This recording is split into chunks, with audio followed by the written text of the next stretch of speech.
Morning, Mr. Keith. Good morning, my lady. Matt Hancock, MP, please.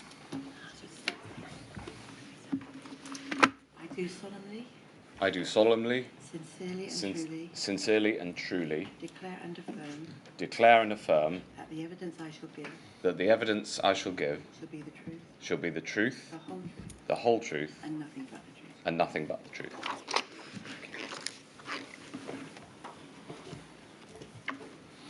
Could you give the inquiry, please, your full name? Yes, my full name is Matthew John David Hancock. Mr. Hancock, thank you for attending today. Whilst you give evidence, could you please speak up so that we may all hear you clearly, and also so that the stenographer can hear you for the purposes of the transcript? If I ask a question that is not clear, please don't hesitate to ask me to repeat it. There will be a break in the course of the morning's evidence session. You have kindly provided a witness statement dated the 20th of April of this year, is that right? That's right, yes. Could we have, please, on the screen 181825?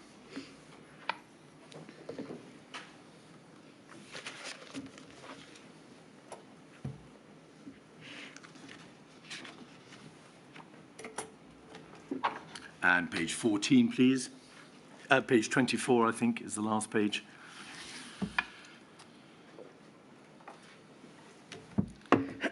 Signed, I think, on the 12th of May, therefore, and it was accompanied by the usual statement of truth.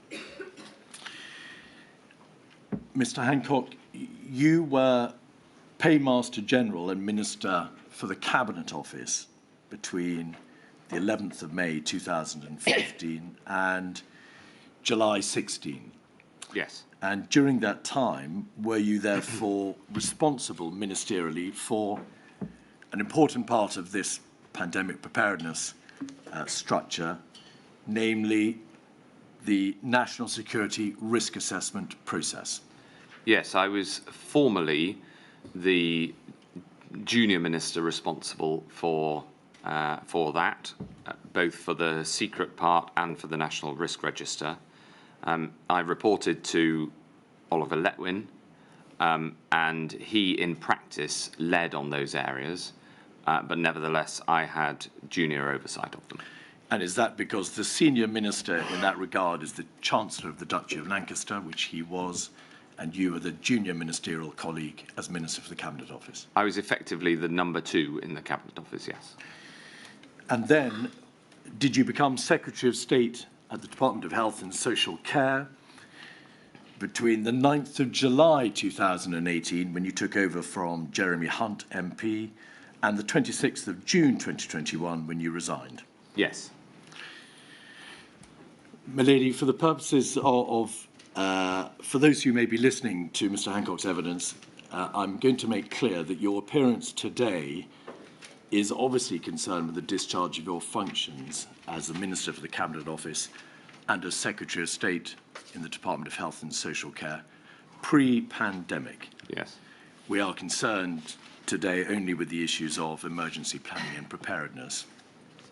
And so may I make clear that I will not be asking you questions about the detail of non-pharmaceutical interventions, lockdowns, the government's response, or the test and trace or procurement or PPE issues which arose after the pandemic struck.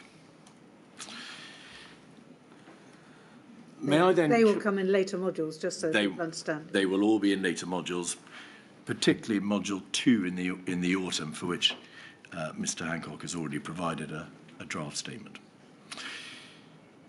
EPRR pandemic planning.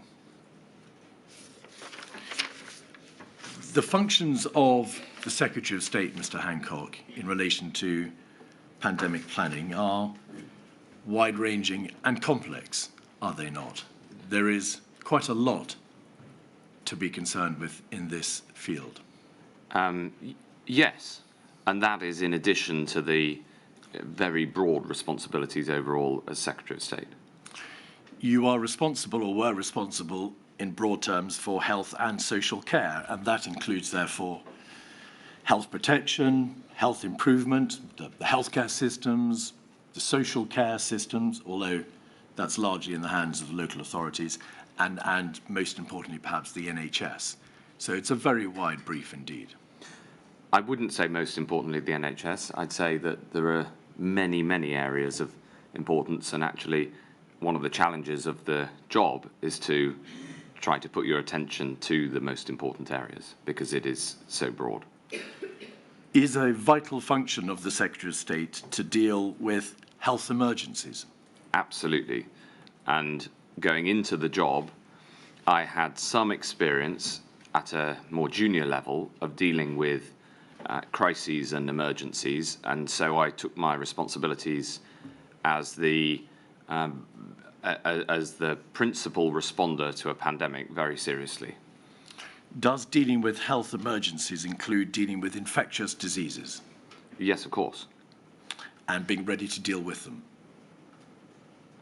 Being ready to deal with the risk of infectious diseases? Absolutely. So, when concerned in the field of emergency preparedness, resilience, civil contingencies, where there is a health emergency, it is the Department of Health and Social Care that is the lead government department. In effect, it is the department in the driving seat. Yes, and as Secretary of State, I felt keenly the responsibility as essentially the lead responder in the first instance to those sorts of health emergencies, and it was a part of my day-to-day work because these emergencies happen from time to time. Were, when you were Secretary of State, risks prioritised in any way? Was there a grading system to prioritise those most important and serious risks from those that were less so? Yes, of course, that's absolutely vital. And one of the challenges in a system as big as the health system is making sure the decisions are taken at the right level, because if you escalated everything to the Secretary of State, whoever they are, they would be completely overwhelmed. Yet it's vital to escalate the things that need to be seen by the Secretary of State to their desk. Was influenza pandemic prioritised as a Tier 1 risk? Yes, it was. I recall that on my first day, I was given a briefing document about as big as this one, and one of the elements of it was making clear my responsibility as the Tier 1 national responder for a pandemic flu and for other infectious diseases. I was already aware of this element of the role from my time at the Cabinet Office, but nevertheless it was properly and formally brought to my attention. And on day one, I asked for more information on preparedness because having been involved in previous crises, for instance, at the Bank of England, before I went into politics, I knew that when things go wrong, things move quickly, and you need to be as well prepared as you can. At the highest level of the department, was there a board known as the Departmental Board, which looked at the highest level on the major risks confronting the department? Yes, and the role of the Departmental Board was to ensure that the department was structuring itself properly to deal with the different challenges that it faced. May we have, please, 23142, which is a copy of your department's then high-level risk register for Q3 2019 to 20. If you can go to the top of the page.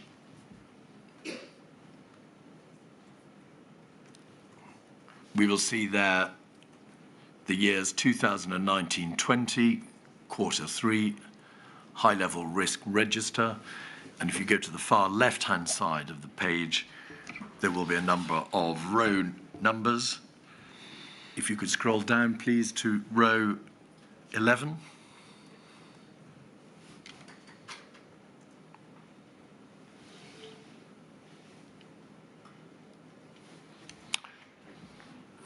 There are two names in the left, in the column second from the left, Mr. Hancock. Emma Reid and Clara Swinson, both of whom have been witnesses before this inquiry. The description, major national infectious disease outbreak and pandemic flu, and the risk identified for self-evident reasons is that the department fails to respond and mobilise adequately to a major national infectious disease hazard, such as pandemic flu or other novel infection. And the approach taken, the response on the part of the department, is in the next column, to manage the risk and likely domestic impact of a major pandemic flu or emerging infectious disease outbreak. So the risk was identified in terms not just of the pandemic being an influenza pandemic, but obviously the risk of an infectious disease outbreak, an emerging infectious disease outbreak. Yes.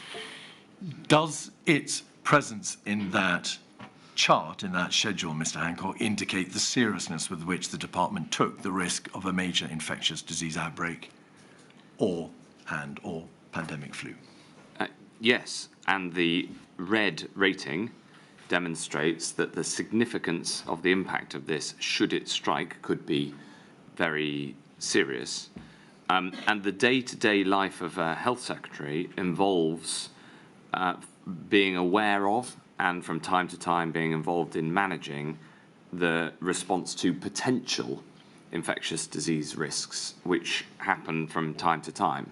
And I set out in my statement that over the autumn of 2019, there was a potential flu outbreak. There was a what's now known as Mpox outbreak, then known as monkeypox. And over this period, we were also dealing with the Ebola epidemic in Western Central Africa. And the particular responsibility of the health department was to ensure that we were prepared should Ebola come to the UK. So this was not a theoretical exercise. It was part of the day-to-day job of being health secretary. It is apparent from the document that in relation to each risk identified on the left of the schedule, a number of what's known as mitigations are put in place in order to manage the risk. In other words, the department sets out in columns K, L, M, and N, in respect of each risk, what the department is doing to manage the risk, to mitigate it, to ensure either that the risk does not eventuate, it does not come to pass, or to manage the consequences of whatever it is that the risk amounts to, what it brings about and how the consequences can be managed. Do you happen to know why, in this risk register, there is no mitigation set out in respect of that row 11 risk? No, I don't know why those boxes are empty, but I do know that there was significant activity underway both in the department and in Public Health England to make sure that we were prepared as then thought possible. Now, I'll come on to that because it's absolutely central, that question. And frankly, it was a regular occurrence to deal with these sorts of novel infectious diseases and threats. So it was something that happened all the time.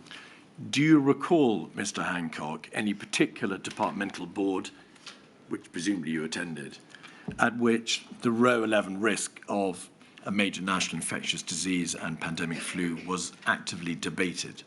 No. Do you have any recollection of the debates surrounding this particular risk at departmental boards? I mean, obviously a great deal, many points go across the Secretary of State's desk, but do you have any personal recollection of I don't at the departmental board, but I also wouldn't have expected it to be debated at the departmental board because the departmental board was focused on ensuring that there was appropriate resource in place for any of the different risks that the department faced, and ensuring that the department was set up to respond, not to do the responding itself. It's an important distinction in terms of how the board operated and what its job was. I was aware from the day one brief onwards of the work that was underway. So there's no substantive reason these boxes should be empty, and I think it would be wrong to read from this, which I don't recall myself, this implying that there wasn't work ongoing, because as you can see from the other paperwork, there was. My question was, in fact, to ask you whether you recollected what was being done in terms of, was there a debate about, as you say, the processes that needed to be put into place? Was there a debate about what needed to be set up to mitigate this risk at a departmental board level? There was at a departmental level. There was not, from my recollection, at the board, but I don't think the board would have been the normal place to have had such discussion.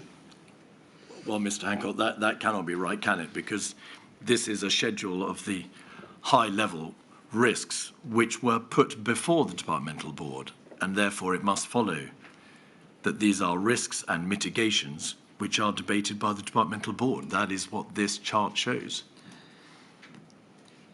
The purpose of the board was to ensure that the department was doing what needed to happen rather than to debate the substance of it. All right. You've referred to the fact that the Department of Health and Social Care was the lead government department when it comes to dealing with planning and preparedness for a health emergency, and also in relation to the necessary response.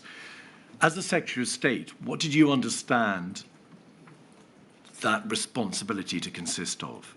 What did lead government department in the civil contingencies field mean to you?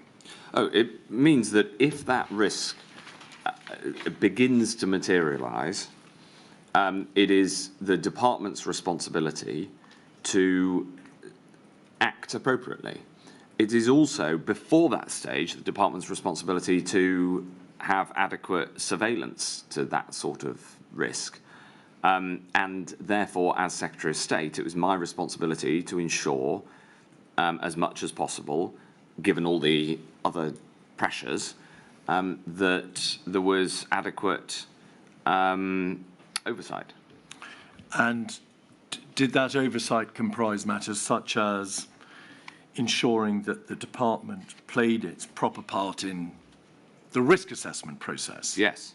Owning, to use a terrible phrase, the risks for which the department was responsible, dealing with capability, how to respond to risks eventuating, contingency and emergency planning in response to, again, those risks, and building up the department's own resilience, how it would cope with the impact of one or more of these risks. Yes, and bringing all of that to the attention of the rest of government should action be needed elsewhere in government in addition. Indeed. So focusing firstly, please, on one of those areas, the risk assessment area. When you joined the department as Secretary of State, you wouldn't, I think, have been engaged in the NSRA process, the risk assessment process, because one wasn't produced after you took office until 2019. Correct. When the NSRA and NRA process was brought together. But do you recall the detail of that process? Do you recall specific debate about the contents of that 2019 Cabinet Office produced risk assessment? No, I was not involved in those debates. There was an NSRA and NRR published in 2015, just before I joined the Cabinet Office. So when I joined the Cabinet Office with responsibility for that area, a significant piece of work had just been concluded, which had been led by Oliver Letwin. I, of course, was aware of and read those documents at the time, but then was not aware of the next iteration of that work going on. And as you say, there wasn't a publication in that area for a number of years. And in any case, the language in those documents as they were revisited over the years was essentially the same, which is that the category 1 top risk was of a pandemic influenza, and then there was also consideration of other infectious diseases and external threats. And I know there's been significant discussion so far at the inquiry on the focus on influenza pandemic. I was told that the reason that was the category 1 risk is because it's the most likely pandemic. But of course we were aware of other infectious diseases, not least because we were actively involved in responding to Ebola and to a lesser extent Mpox, and PHE had a day-to-day responsibility for other infectious diseases that tend to happen in much smaller numbers, like Legionnaire's disease. So I was aware of it both from the work in the formal production of those risk assessments and in the day-to-day work of the department. When you joined the department, you were, as you say, provided with, I think it's called a day 1 high-level briefing. Yeah. May we please have 183334 on the screen? And this pack, first day pack, included a briefing from the Permanent Secretary, Sir Chris Wormold, and a number of other senior officials in your department, and a number of documents. Could we please have page 1 at E, if you could highlight that, please, was one of the areas on which you were briefed, global and public health, and that briefing was delivered by Clara Swinson, then a deputy... That's a Director General. Director General of one of the directorates in the department. Page 10.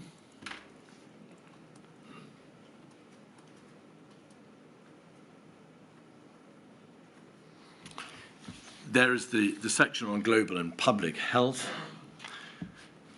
If you could scroll down the page, please, to paragraph 5. The main work areas in the group are, and then the first bullet point, emergency preparedness and health protection, Director Emma Reid. This directorate prepares for and responds to emergencies, including COBRA, and works on the government's prevent strategy. It practices for terrorist or other threats such as pandemic flu or Ebola. It ensures the delivery of a national immunisation and screening programmes.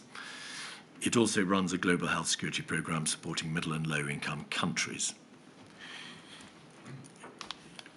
There was no reference there in that first day briefing pack to the level of risk that pandemic flu posed. So there's no reference to tier 1, the risk that you've identified in relation to pandemic flu.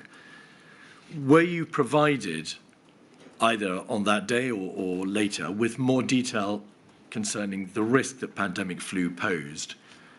Did you in fact ask to be better briefed in relation to what the risks to the department were in relation to pandemic threat? Yes, I remember this document. I remember reading it, and on the first evening as Health Secretary, I wrote on this particular paragraph to say, more details, please.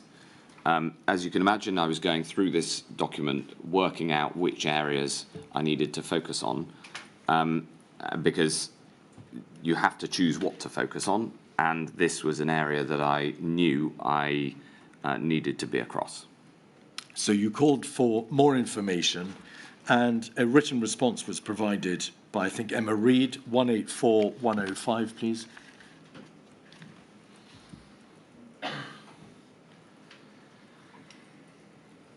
Introduction to Emergency Preparedness, Resilience and Response, EPRR.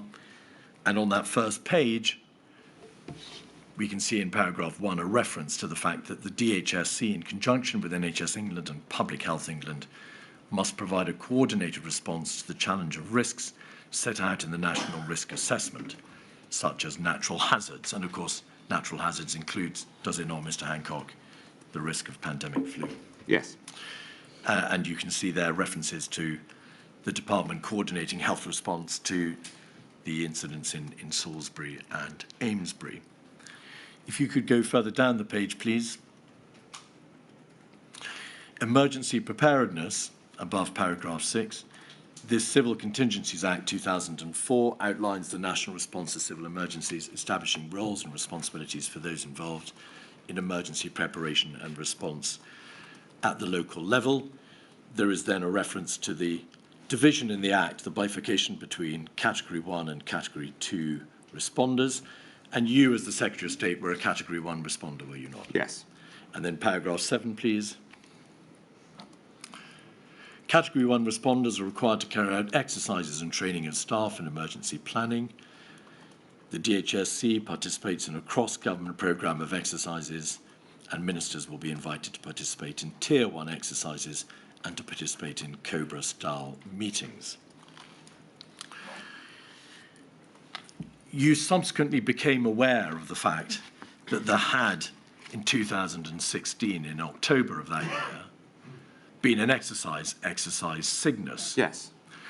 Which was a exercise designed to test the United Kingdom systems to deal with pandemic influenza. Yes. And Mr. Hancock, there's obviously ample material to show that you became aware of exercise Cygnus. Yeah. And it was an important part of your departmental functions.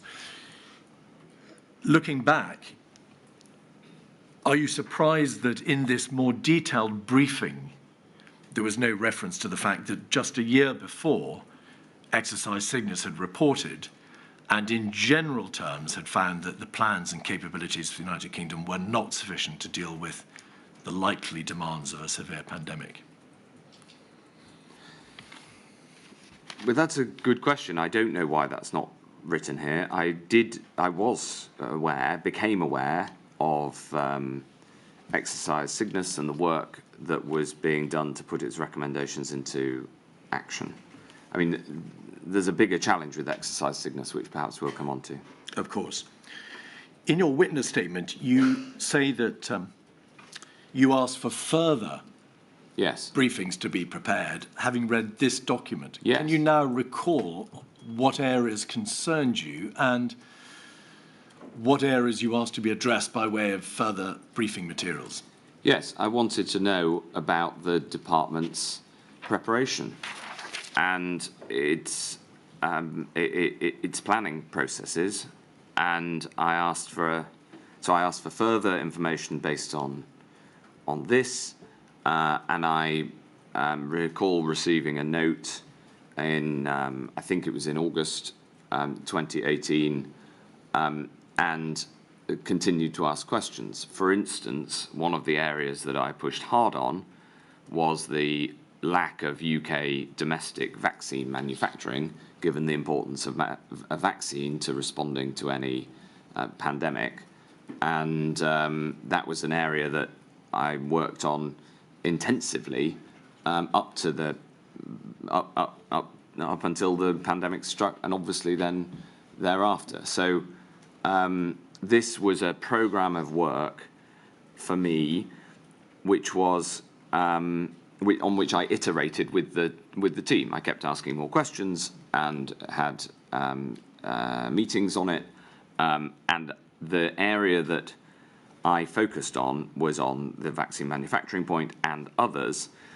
Alongside this, I was also assured that the UK was one of the best placed countries in the world for responding to a pandemic, and indeed in some areas categorised by the World Health Organization as the best placed in the world. So just to give context to this interaction between me as the new Secretary of State and my officials, at the same time, you haven't brought it up, but in one of the documents I got very early on, it stated clearly that we are well prepared, and that wasn't the civil servants' own assessment, that was the World Health Organization assessment of the UK. And I know that Mr. Hunt referred to that last week, but when you become the Secretary of State, you think about the challenges in front of you.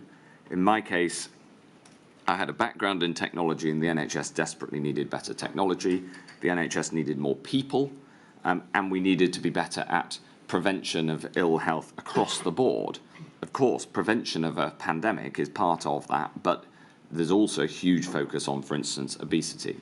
I took those as my 3 priorities, I continued the work on the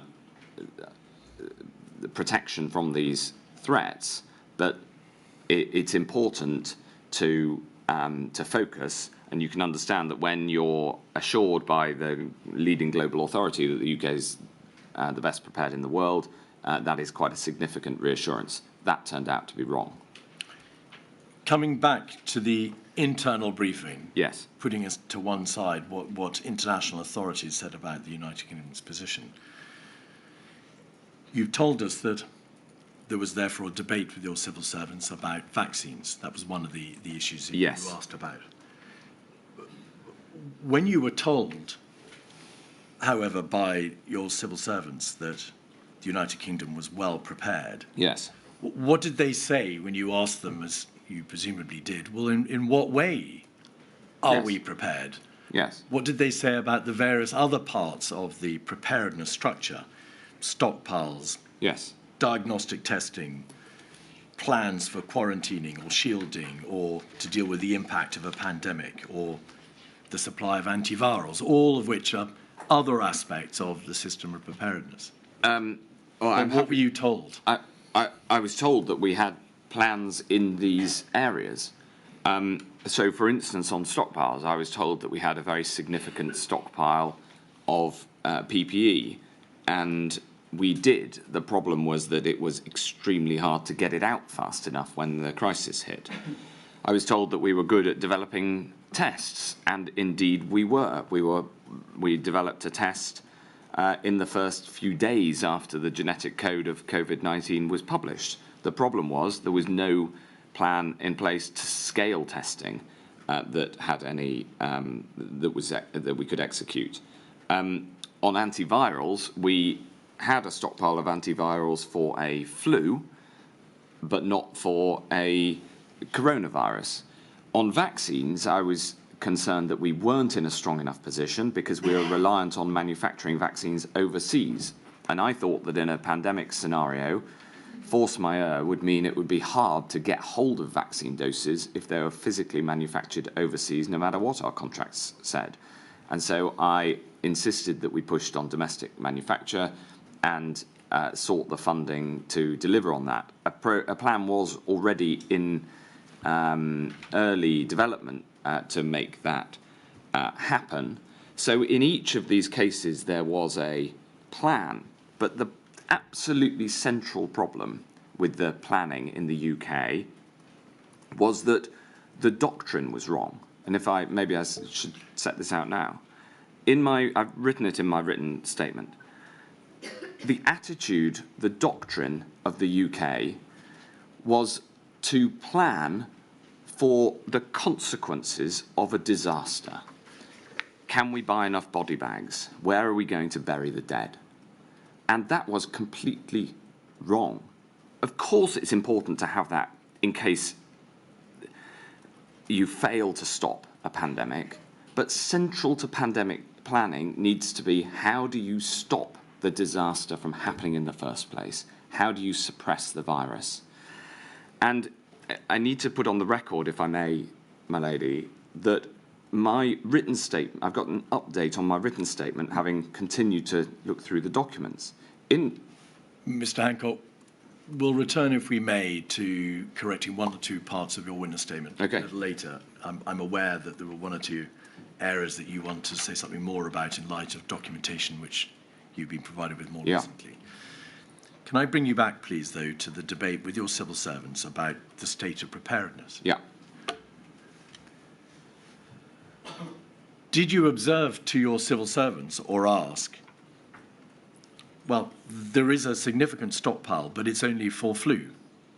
Well, in the case of PPE, the distinction between a flu pandemic and a coronavirus pandemic is really second order. A respiratory disease pandemic requires very similar, or in many, many cases, the same PPE, irrespective of the virology. What matters is the characteristic of the virus. Indeed. Did you ask whether or not the stockpile about which you received assurances would be adequate for a non-influenza pandemic? I don't recall whether I did or not, but I also know that if I'd asked the question, I hopefully would have been told it's adequate for other respiratory diseases as well, because indeed it was, because we used it. Did you ask whether or not the antivirals? Yes. In the main, a brand antiviral called Tamiflu. Yes.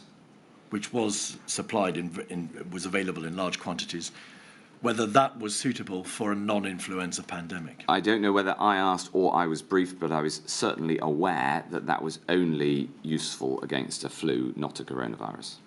Did you ask or were you made aware that the testing, the diagnostic testing which in place was on a very small order, and of course was testing designed to deal with a limited high consequence infectious disease, primarily one involving an outbreak in health settings? Yes, I knew that the testing system was small, and the reason that I explained the flawed doctrine at this point is that by not preparing to stop a pandemic, and worse, by explicitly stating in the planning that it would not be possible to stop a pandemic, therefore a huge amount of other things that need to happen when you're trying to stop a pandemic didn't happen, and we had to build them from scratch when the pandemic struck. For instance, large-scale testing did not exist, and a large-scale contact tracing did not exist because it was assumed that as soon as there was community transmission, it wouldn't be possible to stop the spread, and therefore, what's the point in contact tracing? That was completely wrong, and in my view, is the absolutely central lesson. Is, of course, the difference between a flu and a coronavirus is important, but it is not nearly as important as getting the doctrine right, so in future we're ready to suppress a pandemic unless the costs of lockdown are greater than the costs that the pandemic would bring. Perhaps we'll return to the issue of the doctrinal arguments about lockdowns a little later. If I may, the reason to bring it up is because it had consequences in all the areas you set out: stockpiles, testing, antivirals, contact tracing, and much more widely. Those were now the acknowledged consequences of the doctrinal failure, Mr. Hancock. Yes. But why, if you asked the questions which you say now you did about the fact that antivirals and the stockpiles of antivirals were only suitable for influenza, that the testing was limited and suitable for high consequence infectious disease in a healthcare setting, that the PPE was designed for flu, although it had application to HCIDs as well, and that there was no debate about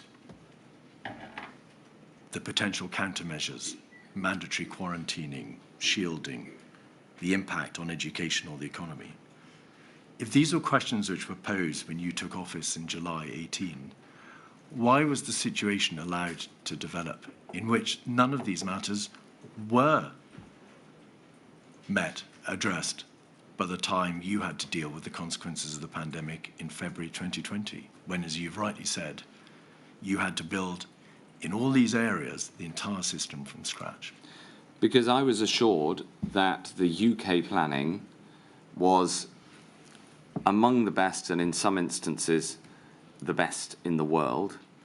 And of course, with hindsight, I wish I'd spent that short period of time as Health Secretary before the pandemic struck, also changing the entire attitude to how we respond to a pandemic. And perhaps, one of the reasons that I feel so strongly about the importance of this inquiry, and why I'm so emotionally committed to making sure that it's a success, with full transparency and total brutal honesty in answering your questions to get to the bottom of this, is because of this huge error in the doctrine that the UK, and by the way the whole Western world had, in how to tackle a pandemic, and that flawed doctrine underpinned many of the problems that made it extremely difficult to respond. And if I may say so, I am profoundly sorry for the impact that had. I'm profoundly sorry for each death that has occurred. And I also understand why, for some, it will be hard to take that apology from me. I understand that. I get it. But it is honest and heartfelt. And I'm not very good at talking about my emotions and how I feel. But that is honest and true. And all I can do is ensure that this inquiry gets to the bottom of it, and that for the future we learn the right lessons so that we stop a pandemic in its tracks much, much earlier, and that we have the systems in place ready to do that, because I'm worried that they're being dismantled as we speak. Well, we'll come to that in a moment, Mr. Hancock. So with those words in mind, why in July 2018, when you were made aware of the lacuna in the system of preparedness, the absence of stockpiled PPE for non-influenza pandemic, the lack of antiviral, the lack of mass diagnostic testing, massive contact trace systems, why did you not pursue those issues in the following 18 months before the pandemic struck? The only answer I can give is because I was assured that we had the best system in place in the world, and because the system was working towards an approach to pandemic response that was wrong. That's why it was built that way. And that flaw, that failure, went back years and years and was embedded in the entire system response. Mr. Hancock, forgive me. That doctrinal error, to which we'll come in a moment, in the 2011 strategy explains why the position was as it was in July 18. My question to you, though, is why, having been alerted to these serious issues,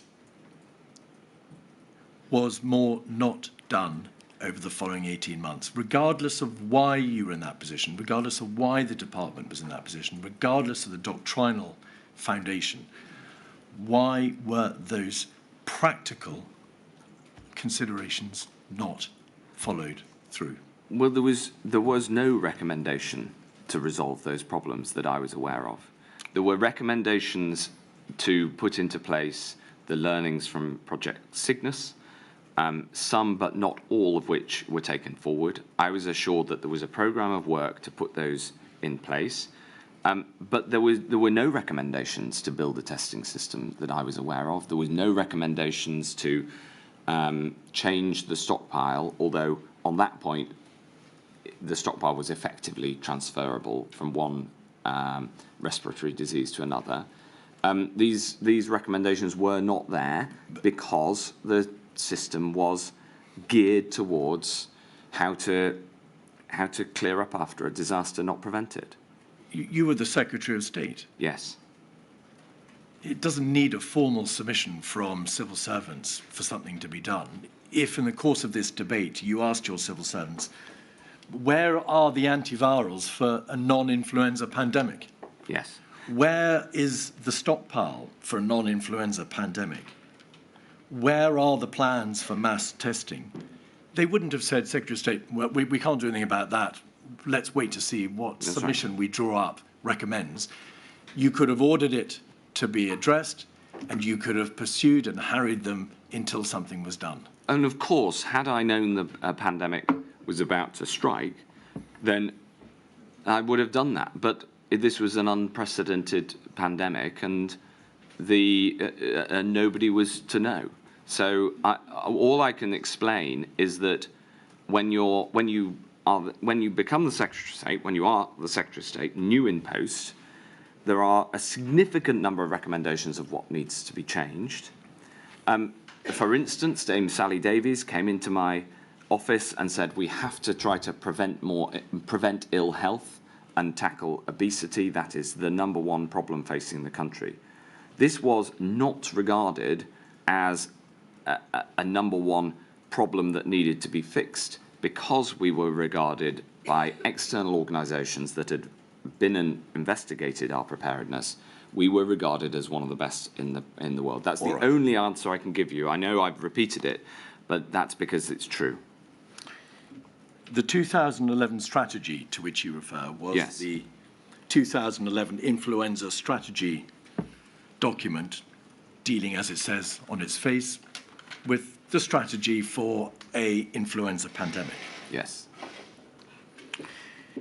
There was only ever one strategy document, wasn't there? That was it.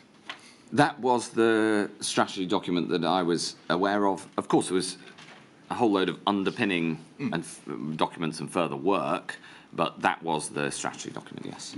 And that single strategy document identified no strategy for a non-influenza pandemic other than the hope that the plan for an influenza pandemic could be modified to deal with a high-consequence infectious disease that was not influenza. That's right. I would also say that any pandemic, by its nature, is a novel disease. Indeed. And so you cannot have a plan precisely for the disease that comes. And the things that matter are how long is the incubation period, how transmissible is it, how does it transmit, and crucially, who does it affect more than others? What are the inequalities, the consequences of this disease? Those are the factors that matter, and it would be far better to have a respiratory disease plan and a bloodborne pandemic disease plan and a vector, i.e. touchborne disease plan that was non-specific about the virology of the pathogen, because what matters is how the thing's transmitted and how it affects people as much as the underlying virology as well. So, in effect, the plan failed to provide for a range of scenarios. It focused too much upon an influenza pandemic, of course that's what it was called, and although there was a reference in it, Mr. Hancock, to the inherent unpredictability of respiratory viruses, there was no detail, was there, of how, given those inherent unreliable characteristics of a respiratory virus, we could be hit by a non-influenza pandemic which had different characteristics to influenza, but could be no less catastrophic. So that was the flaw, wasn't it? That was not the main flaw. That was a flaw. That was, of course, a problem. However, we also knew there could be another infectious disease, and as I've mentioned, we were dealing with a number of them. And I was cognizant of that. For instance, when we did the work on vaccine production, the plan that was put together was a pandemic disease plan, vaccine plan, not an influenza pandemic vaccine plan. So we were cognizant of that. But I return to my central point, which is that to say that the main problem with that plan was that it was a flu plan and we ended up with a coronavirus pandemic is, of course, a flaw, but it is not the central flaw. If we'd had a flu pandemic, we would have had a massive problem because of the doctrinal failure of how to respond to it as well. That was a much bigger error. It was an error across the Western world, but it was a much bigger error, and it is absolutely central, and I know that I keep stressing this point, but it is central to what we must learn as a country, that we've got to be ready to hit a pandemic hard, that we've got to be able to take action, lockdown action if necessary, that is wider, earlier, more stringent than feels comfortable at the time. And the failure to plan for that was a much bigger flaw in the strategy than the fact that it was targeted at the wrong disease. They were both major flaws in the strategy, were they not, Mr. Hancock? They It were was both... not just one flaw. You've identified now two major flaws in that strategy. Yes, the point I'm trying to make is that the doctrinal flaw was the biggest by a long way, because if we'd had a flu pandemic, we still would have had the problem of no plan in place for lockdown, no prep for how to do one, no work on how best to lock down with the least damage. I understand deeply the consequences of lockdown and the negative consequences for many, many people, many of which persist to this day. The problem that we faced was that the consequences of not locking down was much worse, and we need to be able to be. I think John Edmonds is excellent in his evidence saying, and Gus O'Donnell saying, we need to have a way to calibrate as early as possible. What would the damage be of this if we don't? Mr. What would the Hancock, damage be if we do? I'm afraid I'm going to pause you there.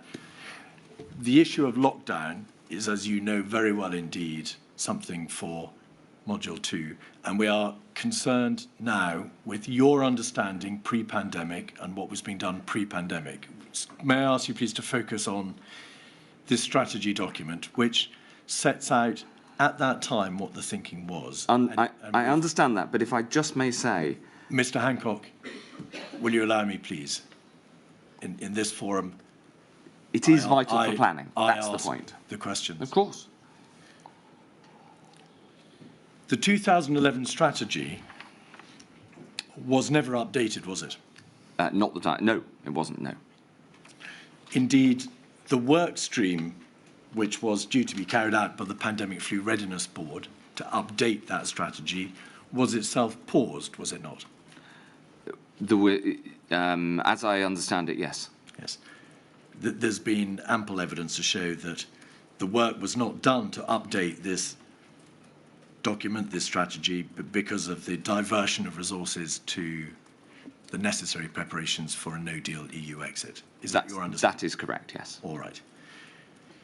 Were you told, Secretary of State, when you were Secretary of State, that the strategy was regarded as inaccurate and not up to date? No. Not that I'm aware, not that I recall. On the contrary, we were told that we were one of the best places in terms of preparation. Are you surprised now that you were not informed that the strategy was deemed to be, and I quote a document from your own department, out of date, unfit for purpose? I was not aware of that, no.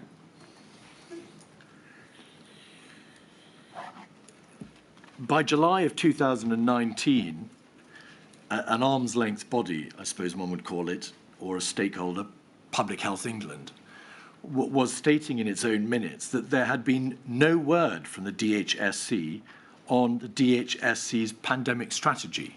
So they were concerned that they'd heard nothing from your department in relation to the updating of this strategy, because it was obviously a matter of very real concern.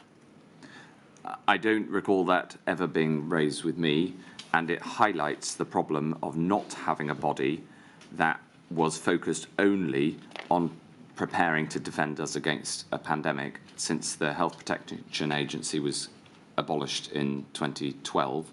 That was one of the reasons behind the organisational change I brought in later. All right. The Pandemic Influenza Preparedness Board was another important part of the department's work, was it? Yes. What was its main function as you saw it? Well, it was a official level board whose job effectively was to put into place the conclusions of Cygnus and to make sure that we were as well prepared as possible. When you became Secretary of State, presumably you were informed of the outcome of exercise Cygnus and of the fact that the then Prime Minister, Theresa May, had ordered the setting up of the Pandemic Flu Readiness Board. Yes. To put those recommendations into place. Yes, I found that reassuring. I'd been reassured that essentially everything was in hand because there was a structure, a resourced structure to make it happen. As it happens, Mr. Hancock, many of the work streams which the Pandemic Flu Readiness Board planned to carry out were, for reasons we've discussed, paused or ceased altogether. So, when you were Secretary of State, to what extent were you informed that the recommendations from exercise Cygnus, about which you had been told, were not in fact being implemented? I don't know the answer to that question. I take full responsibility for the fact that in the face of Brexit and the threats that a disorganised Brexit could do, we took the resources were moved across the department to focus on that threat, including away from pandemic preparedness planning. This was proposed to me by the Permanent Secretary and the CMO, and I signed it off. I regarded the Secretary of State's job not to run the department in terms of resource allocation, but to set the direction. But I signed off that decision. The thing is that you face a lot of risks and threats. But, Secretary, Mr. Hancock, why didn't you say to your civil servants, this was a major exercise into the United Kingdom's pandemic influenza preparedness. It was one of the largest command post exercises ever held. It made a number of important recommendations, 22 in fact in all, across the whole board of the United Kingdom's plans and capabilities. And by June 2020, after the pandemic had struck, of course, the DHSC acknowledged that of the 22 recommendations, 8 had been fully addressed, 6 had been partially addressed, and work to address 8 more was still ongoing.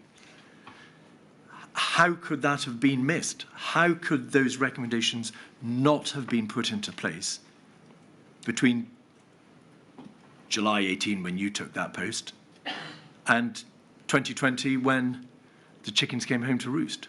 Well, the answer to that question, there's 2 ways of answering that question. The first is that as a Secretary of State, you have a limited set of resources, and you have to make sure that those resources are targeted at the threats that you face. And one of those risks was a disorganised Brexit, and it was incumbent on the department to make sure that we were as well prepared for that as possible. The second way of answering the same question is that it isn't really about the numbers of recommendations from Cygnus.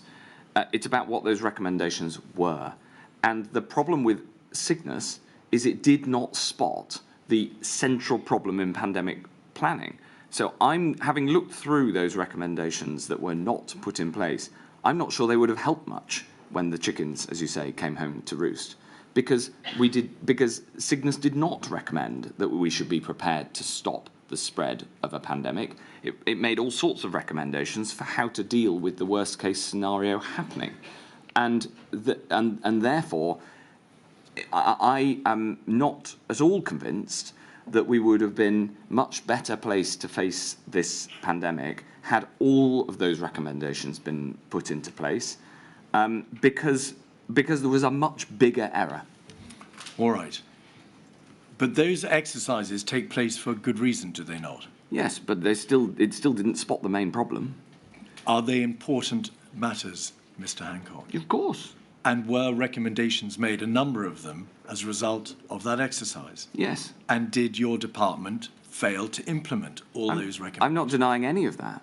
I'm explaining, firstly, the different pressures that you have on resources, and Brexit was real and a pressure, and I'm also explaining the consequences of those decisions, and I'm trying to articulate that there was a much bigger problem that we must, and the central lesson that I think we need to learn. Well, we'll come to that in a moment. The report into exercise Cygnus was not published, was it, in July 17 when it reported? No. Could we have, please, 57514?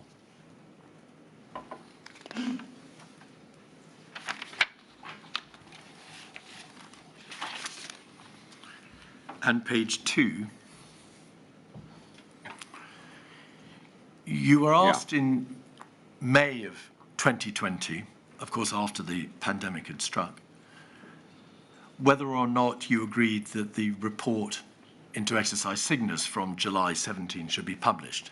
Yes. We can see the top left-hand corner of the page, number 2, SOS, Secretary of State. Yes. And if you could scroll back out, please. The issue identified in the submission was that a number of public, parliamentary and legal requests for release of the report of exercise Cygnus had been received. It was a pandemic influenza preparedness exercise carried out in 2016. To date, we have declined to release this report based on a balanced assessment of the public interest. And you were invited, in fact, to agree that the time had come for the publication of that report. Yes. Do you know why, in general terms, why the decision was taken in July 17 not to publish the report, and why this only came to you for a decision in May 2020? I have no idea about the 2017 decision.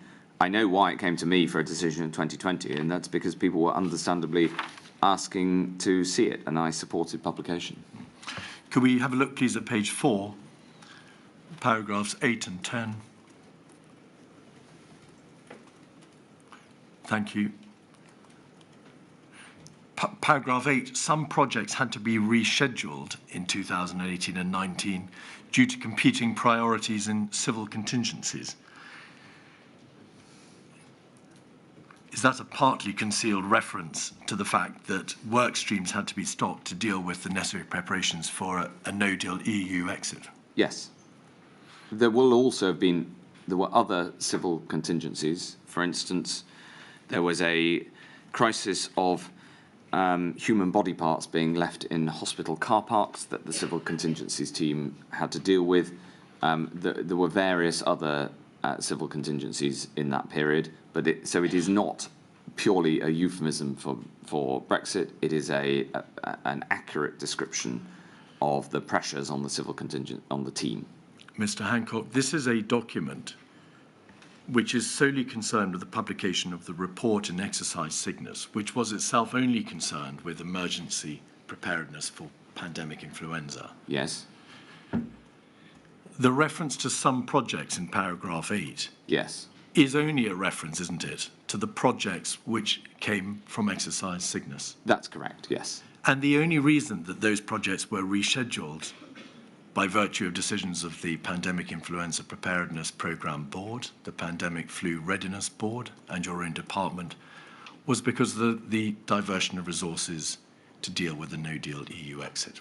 I'm explaining that the competing priorities and civil contingencies, of course, included that, but there are also other competing priorities. The context I'm trying to explain for all of this is that in health, you have a certain amount of resources and you have a very broad set of risks.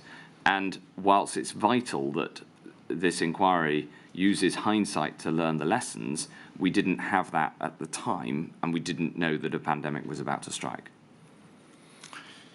Could we have, please, the bottom of page 5?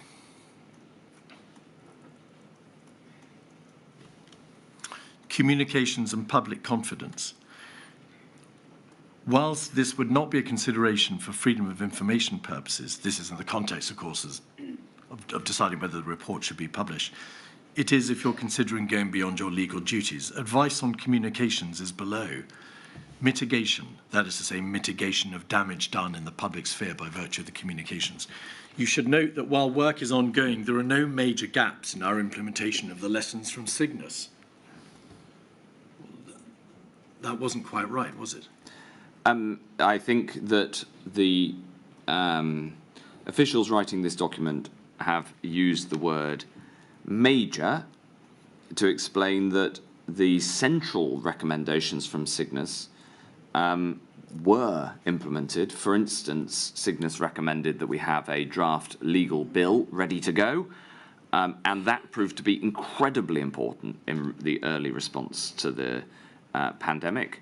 And I made the point earlier that the inquiry would be wrong to conclude that because not every lesson from Cygnus had been implemented, that had every lesson been implemented, the response would have been that much better, because Cygnus was flawed in its central assumption about how best to respond to a pandemic. So you've referred, Mr. Hancock, then to one particular work stream, which was the drawing up of a draft pandemic bill. Yes. To justify your answer that there were no major gaps in our implementation of the lessons from Cygnus. What other work streams were completed, as far as you're aware, in addition to the drafting of a bill? Were completed? Well, I don't have that paperwork to hand, but I'd be very happy to supply it. Page 7, please. Paragraph 15. On the 7th of May, the Guardian newspaper published the full report on its website with personal information redacted. This was alongside an article highlighting that there was no evidence recommendations from the report around social care preparedness had been acted on. That was right, wasn't it? Yes. One of the areas, the important work streams, which had not been concluded or even in part developed, was to do with the capacity of the adult social care sector to be able to deal with. That's not quite right. The demands of a pandemic. As part of the work ongoing when I was Secretary of State, preparedness in social care was one of those work streams. Yes. Work was done, wasn't it, in order to try to see whether or not the department could make itself better informed as to the sheer number of people in the adult social care sector. Work was done on producing some policy papers that would be of use to local authorities, who of course are primarily responsible for the adult social care sector. But no work was done, was it, in relation to preparing the individual care homes for the necessary surge in numbers attendant upon a pandemic? Work was done in the first two areas you mentioned. This report, the article, was inaccurate. However, the responsibility for ensuring preparedness in social care formally fell to local authorities, and there was work required of local authorities to put in place pandemic preparedness plans. When the pandemic struck and I was told that local authorities were required to have pandemic preparedness plans, I asked to see them, and my Minister for Social Care, Helen Whately, found that there were only two, which she saw and reported to me them to be wholly inadequate. One of the central challenges in social care is that whilst I had the title Secretary of State for Health and Social Care, the primary responsibility, legal responsibility, contractual responsibility for social care falls to local councils. In a national crisis, this is a very significant problem because, as I put it in my witness statement, I had the title, I was accountable, but I didn't have the levers to act. And we didn't even have the data, and this is the work that was ongoing before the pandemic, which is why this statement here from The Guardian, reported from The Guardian, is inaccurate. There was work ongoing to try to find out even the basics of the provision of social care. For instance, how many care homes are operating right now in the UK? That was a fact that we did not know at that time, and I'm glad to say now there's far better data, but that was one of the work streams, and it was very important, and that work continued. Some work was done by the department to make itself better informed, in particular in relation to the numbers of persons in care homes and the working arrangements in the adult social care sector. But the vital work directly concerned with the preparation of those care homes, which was part of the work stream meant to be done by the Pandemic Flu Readiness Board, was not done, was it? That's not. Those two plans were all that there was on the local authority side, and the surge planning in relation to the adult social care sector fell far behind that done for the NHS, did it not? That work, nevertheless, was done and being done, and it is in fact, this discussion is an example of the challenge of why it's so hard for policy in social care when the accountability falls understandably to the Secretary of State. But in this case, pandemic preparedness was a legal responsibility at the local level, and whilst we at the Health Department could require that, the money for social care from central government goes through a different department. And so the requirement to produce those plans fell to the local authorities, and they were in very large part not concluded before the pandemic struck. And that is a major problem with how social care is run in this country. The obligation to get ready did not rest solely on the local authority, did it? The obligation for the policy rested with me. The obligation for delivery in social care rests with local authorities. They're the ones who contract individual care homes.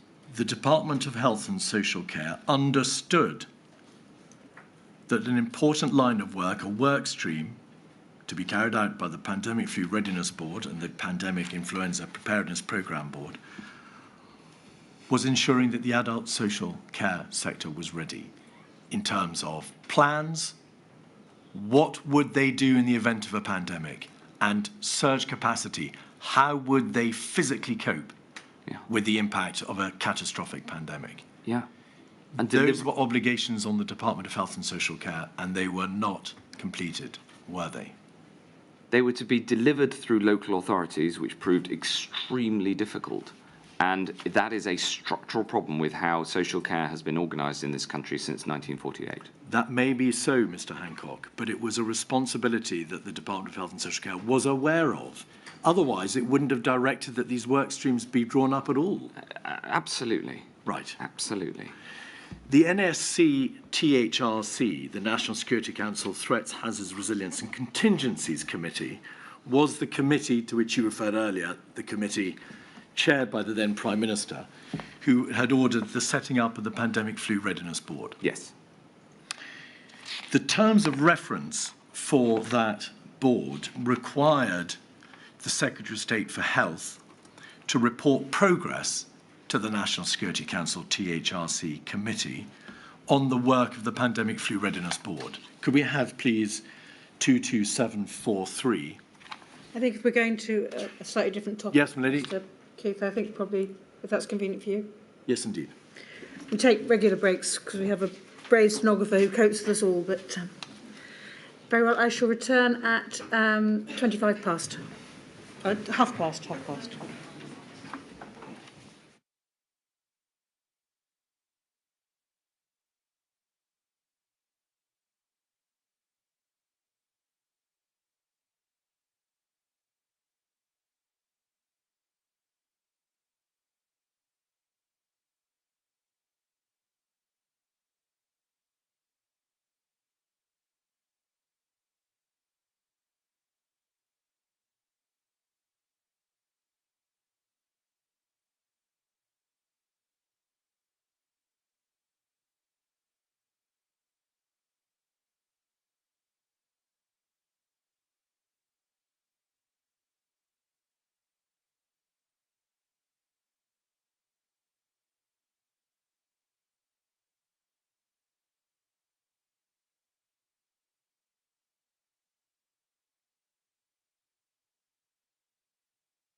impacts of severe pandemic influenza as defined by the reasonable worst case scenario and the wider consequences.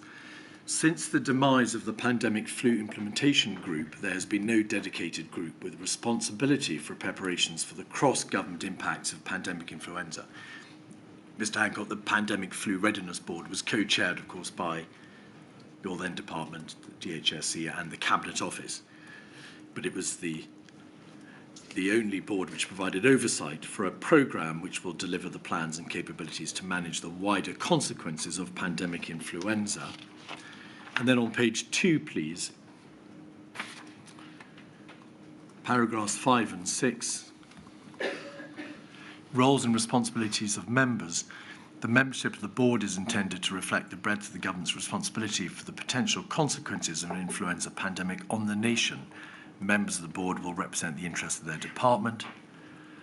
And then at 6, the board will report progress to NSC THRC. That's the committee, the Ministerial committee, which set up the board, via the Secretary of State for Health and Minister for the Cabinet Office, who will receive regular progress updates in parallel. It is obvious that the Department of Health and the Cabinet Office regarded it as essential that the work being done by this sole cross-government body, the only body dealing with cross-government pandemic influenza preparedness, provide regular updates to the Ministerial committee which set it up. There were 2 NSC THRC, that's the overarching committee, 2 such committee meetings attended by officials. How many of those overarching meetings, NSC, THRC meetings, did you go to in order to inform them of those regular progress updates? Personally, none that I can remember. I attended the National Security Council from time to time when the agenda included areas that I was responsible for. I was not a standing attendee, but I don't recall ever being asked to attend to report on this. Did you know of the existence of the NSC THRC, the overarching ministerial committee to which you were expected to report? Yes, I attended it. That's essentially the National Security Council. No, the NSC THRC, the Threats, Hazards, Resilience and Contingencies Committee. Yes, that's a subcommittee. That one Yes. is a subcommittee of the National Security Council. How many of those subcommittee meetings did you attend? I can't recall. Did you attend any?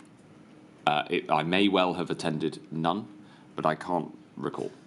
Have you seen any piece of paper that suggests you did attend? Nope. Why not? I have no idea, because the Department for Health was not responsible for the agenda of that committee, or indeed the wider National Security Council. The attendance of ministers in the Department of Health was determined by whether they were invited. Mr. Hancock, your own department's committee, the board, which you co-chaired with the Cabinet Office, knew full well that you were expected to report to the NSC THRC with updates on the board's work. Can you think of any reason why you didn't attend those meetings? Why you weren't told about the meetings? Why you weren't informed of the expectation that you attend those meetings? The only explanation I can give is that the team faced a significant number of different threats and challenges, and they chose during the relatively short period I was Secretary of State before the pandemic struck to focus on other issues that they felt to be appropriate. I mean, my experience in government, both as Secretary of State for Health and Social Care and before, was that the officials who handle and are responsible for the National Security Council and its subcommittees are exceptionally diligent, extremely hardworking, and have the highest integrity and that goes for all of the officials I worked with in the Department for Health and Social Care. All I can say is they would have known, and it would have been incumbent on them to consider all threats and make decisions as to the agenda according to what's necessary. May we have, please, 180188. This is a document relating to the officials subcommittee of the NSC-THRC. In fact, the NSC-THRC-O meeting, O for officials. Yeah. And it's dated the 19th of December 2018, so after you took office in July 18. If we could go to page 3, paragraph 2, EU exit planning. The Cabinet Office updated members on the Civil Contingencies Secretariat prioritisation work in the lead-up to EU exit. They plan to move into the operational mode of EU exit planning in early January. CCS stressed that capacity will be maintained to continue normal preparedness activities and ensuring that Part 2 of the CCA is refined if required. In discussion, members raised the following points. As part of normal preparedness activities, would continuity of crisis management continue? The Cabinet Office advised it would be maintained, but some elements will be prioritised. Some departments still wish to provide feedback, and then there was a debate about would hostile state activity exercises continue. The Chair summarised that officials should continue to brief ministers on what level of business as usual activities, departmental responsibilities, could continue following a move to the operational mode of EU exit planning. So in the autumn of the winter of 2018, over a year before the pandemic struck, at this officials meeting of the National Security Council THRC committee, there was debate about the fact that the EU exit planning was starting to have an impact, or would be likely to start to have an impact on preparedness planning because of the prioritisation of work. And there is a clear reference there to ministers being briefed as to what levels of business as usual activities would continue, notwithstanding the necessary prioritisation of work towards a no-deal EU exit. When were you briefed in the autumn and winter of 2018 as to what was coming? Well, I was, of course, aware that Brexit was a significant part of the national debate, and in the department we needed to be prepared for it. So that briefing was ongoing. And as we discussed earlier, there was a moment at which we had to move resources on to prepare for that in the summer, I think, of 2019. We did that within the department. The plans to do that were drawn up by the team, and I signed them off. But I returned to my broader point, which is the professionalism and diligence with which the civil service team looked at all of the different challenges and threats that were faced was exemplary. Could we have 57430, please? This is a memo from within your department to Professor Sir Chris Whitty, the current CMO, of course, who you know very well, and I think he was a former departmental chief scientific advisor Correct. in the department. It's dated the 27th of March 2019, and it concerns the reallocation of work. Paragraph 1 to Sir Chris Whitty, you are aware that following reorganisation and reprioritisation of DHSC work due to EU exit no-deal planning, pan-flu preparedness and high-consequence infectious disease policy has moved to your portfolio of responsibilities on a temporary basis. And then at paragraph 3, EXCO. What is EXCO? That's the executive committee of the Department for Health and Social Care, chaired by the permanent secretary. That's the committee that effectively runs the department on an executive basis. but subject to the supervisory role of the departmental board to which you referred earlier, perhaps? Yes, and of course, working to ministerial priorities and decisions. EXCO agreed that the department would need to do less work in some areas in order to free up resource for EU exit preparations. As a result, Emma Reid and Clara Swinson agreed a range of work related to pan flu and HCID that would be scaled back or paused before this policy area transferred across to you. Annex A summarises the work areas that are continuing and those of which are on hold. So this paragraph makes plain that at the highest level in your department, subject only to the supervisory review of the board and yourself, not just that there was a prioritisation across government in favour of EU exit work, but that a range of work related to pan flu and HCID would be scaled back or paused. That was a policy decision of great significance, was it not? It was a policy decision. I would query whether it had great significance. As you can see from the numbers on this page, the numbers of people working in this area, the numbers of movement is small. And my second observation is that this work was following the wrong approach, and I'm not sure it would have been any use in the pandemic. That's my judgment from having been the man in the, the person in the hot seat when the pandemic struck. Do you recall that debate before EXCO? Yes, I recall the debate because I discussed it with the permanent secretary, because whilst he was responsible for the running of the department, he of course would then check with me that I was content with the proposals that he put together, and there were many other areas of work that had to be stopped in order to prepare for Brexit as well. I mean, this wasn't the only area, there were a whole series of them. So you were aware and you agreed that a range of work relating to pan flu and HCID would have to be scaled back or paused? Yes, and I wasn't enthusiastic about it, but I signed it off. And the reason that I signed off the overall reshaping of the department is because we had a very real and material threat should a disorganised Brexit happen that we needed to be prepared for. And it comes back to the point about context, that there are many, many bad things you have to prepare for when you're in the health department. Moving forward 8 months to the eve of the pandemic in November 2019, 23089,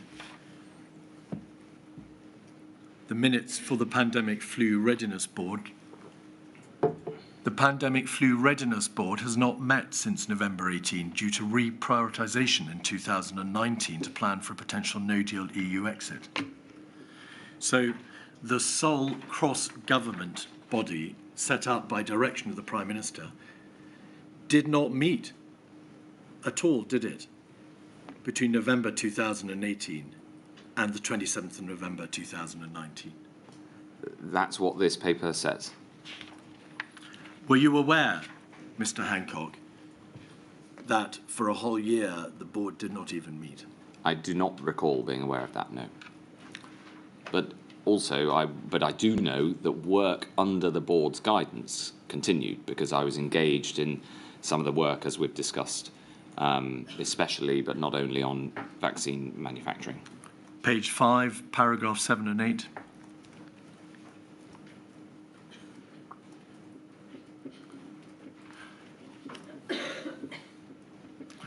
The PFRB had committed to meet every 6 to 8 weeks until the key outputs of the work programme were delivered. It's proposed that in 2020 it meets every 3 months. This will ensure that progress can be communicated to key planning partners through updated documentation where appropriate. So it was understood, wasn't it, that although it had committed to meet every 6 to 8 weeks, the failure to meet for a whole year fell very far short of what it had apparently committed itself to doing. That's what I understand too from reading these papers, yeah. It says NHS THRC, it should be NSC THRC. Under the PFRB's current governance arrangements, the board reports on progress to the NSC-THRC, the board which the subcommittee which you cannot recall attending. Due to EU exit pressures, NSC-THRC were not updated at the end of year 2, March 19. So it didn't not just not meet, it wasn't even updated at the end of year 2, March 2019, the second full year of its operations. Was it? Evidently, from reading these papers, I wasn't aware of these papers at the time. And then, of course, after the pandemic struck, INQ 23114, on the 15th of January 2020,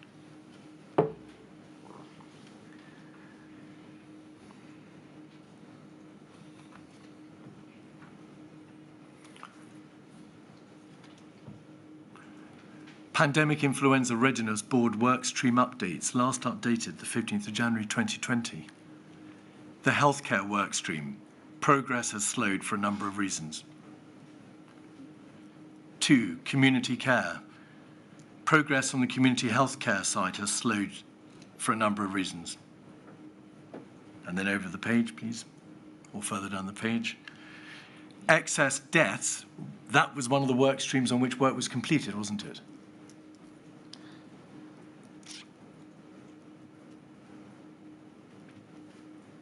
You referred earlier in your evidence to the fact that you were aware that was a work stream on which work was done. Work was done. I'm not sure that it was completed because we had to do further work on it when the pandemic struck.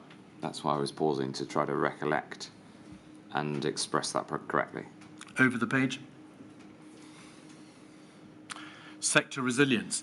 There's been no further work on this work stream as statements of preparedness are finalised. It was agreed that the sharing of the business checklist should be paused as a result of the need to communicate other risks, including EU exit. What is sector resilience, Mr. Hancock? Well, sector resilience is ensuring that there is resilience, especially of supply chains.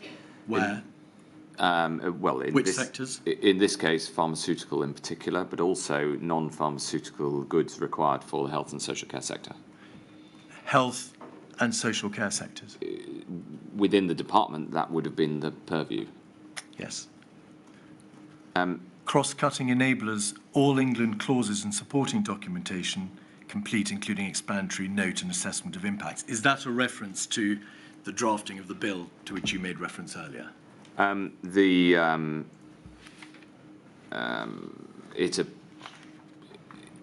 It appears so. That's what Four Nations Bill was used as the shorthand. Yes, there's a reference to clauses and supporting documentation. So that appears to be a reference. That appears so. On the previous one, on number 4, of course, the work that was intended to be prepared for a no-deal Brexit was itself important, incredibly important, when it came to the pandemic. So this paper doesn't quite capture it. It captures the planning and later. Is that a reference to the fact that work was done on securing and safeguarding medicinal supply chains? Correct. To deal with a no-deal EU exit? Yes. But that issue of supply chains, Mr. Hancock, was just one, wasn't it, of a very much larger number of areas in which work was required across the health sector and the adult social care sector. Not unimportant, but it was just one of the areas, wasn't it, where work was required? I wouldn't put it like that. If I may, the way I'd say it is that the work done for a no-deal Brexit on supply chains for medicines was the difference between running out of medicines in the peak of the pandemic and not running out. We came extremely close, within hours of running out of medicines for intensive care during the pandemic. It wasn't widely reported at the time.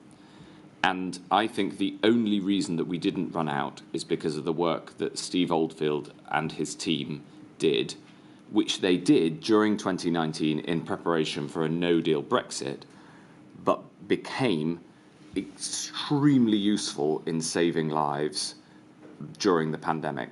At the point at which the pandemic struck, because of the no-deal Brexit work, we knew more about the pharmaceutical supply chain in the UK than at any time in history, and we had relationships with the pharmaceutical suppliers and the data to know exactly who had what available and where, and the extent of that information was the difference between running out and not running out of drugs in intensive care in the pandemic. Now, that, of course, wasn't the intention of the work, but it was the consequence of the work. So when it comes to the question of the overall impact of Brexit, absolutely, the paperwork is very clear that some of the preparation work was stopped and a small number of people were moved off that work.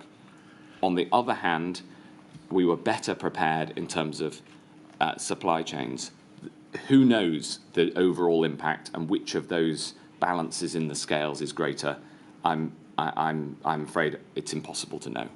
Mr. Hancock, whilst that may well be right that there was valuable work done in an important area of preparation, namely medicinal supply chains,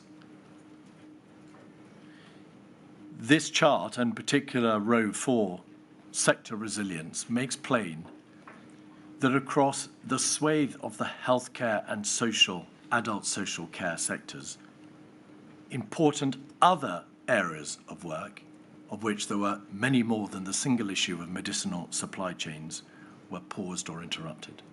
That is the point, isn't it? That is one point.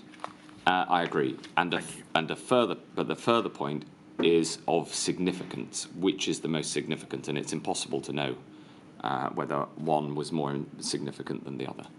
Than the others. Whether the reduction in the number of people that is demonstrated by the paperwork on pandemic preparedness, whether the negative impact of that is outweighed or is not outweighed by the positive impact of the supply chain planning. As I said, the number of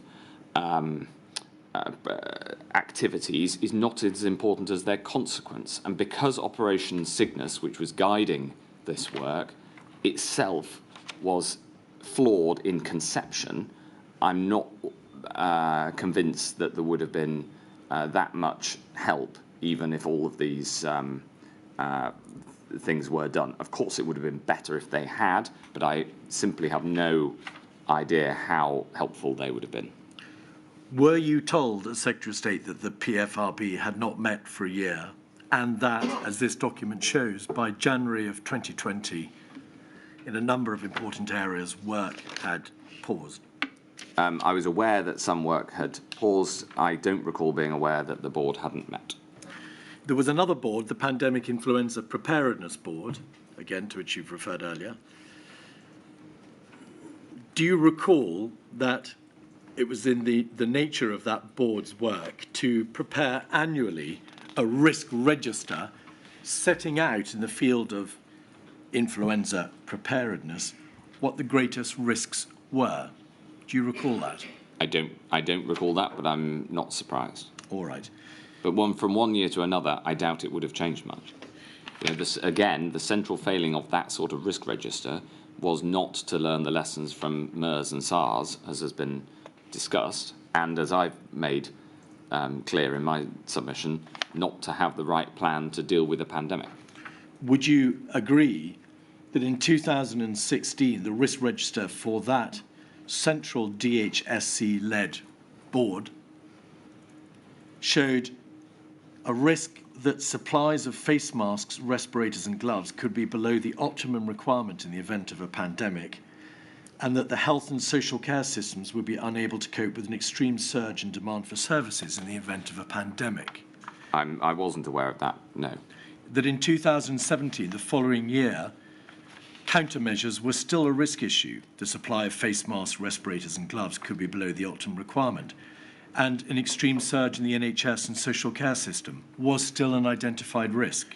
That's 2017. Yes, if I may say so, my recollection was being reassured that we had a huge stockpile of PPE. Of course, it's possible to write that it may be below the optimum, because the optimum may be an absolutely enormous quantity, which is exactly what we needed.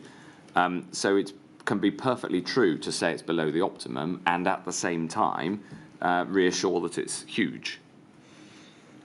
The health and social care system may be unable to cope with an extreme surge in demand. That was an identified risk in the PIP risk register in 2017.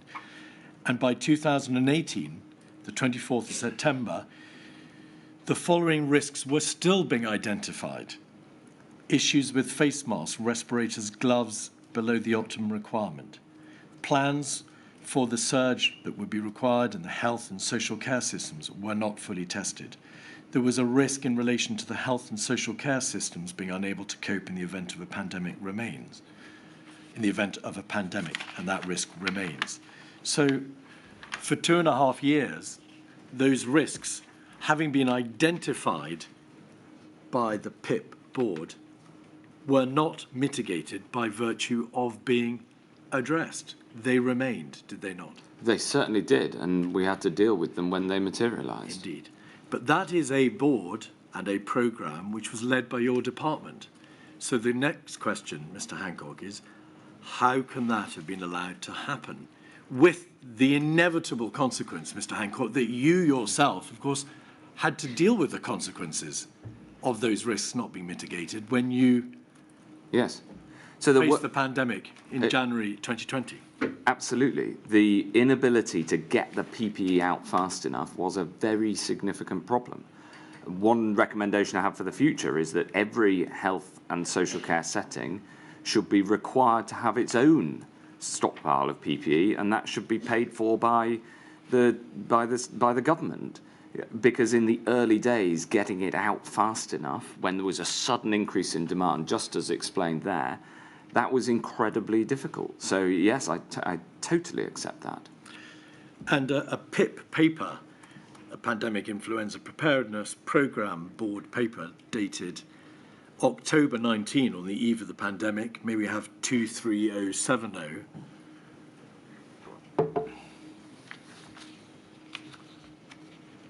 Page 1, paragraph 1.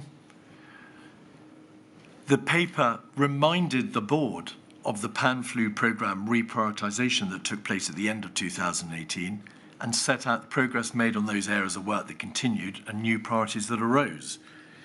At paragraph 3, there's a reference to an annex. Perhaps we could have a look at that annex, please. It's at the end.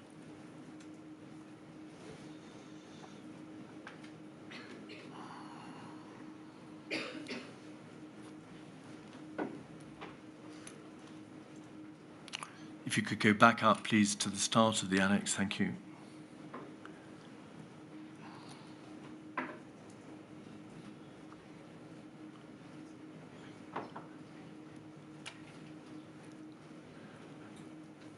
Thank you.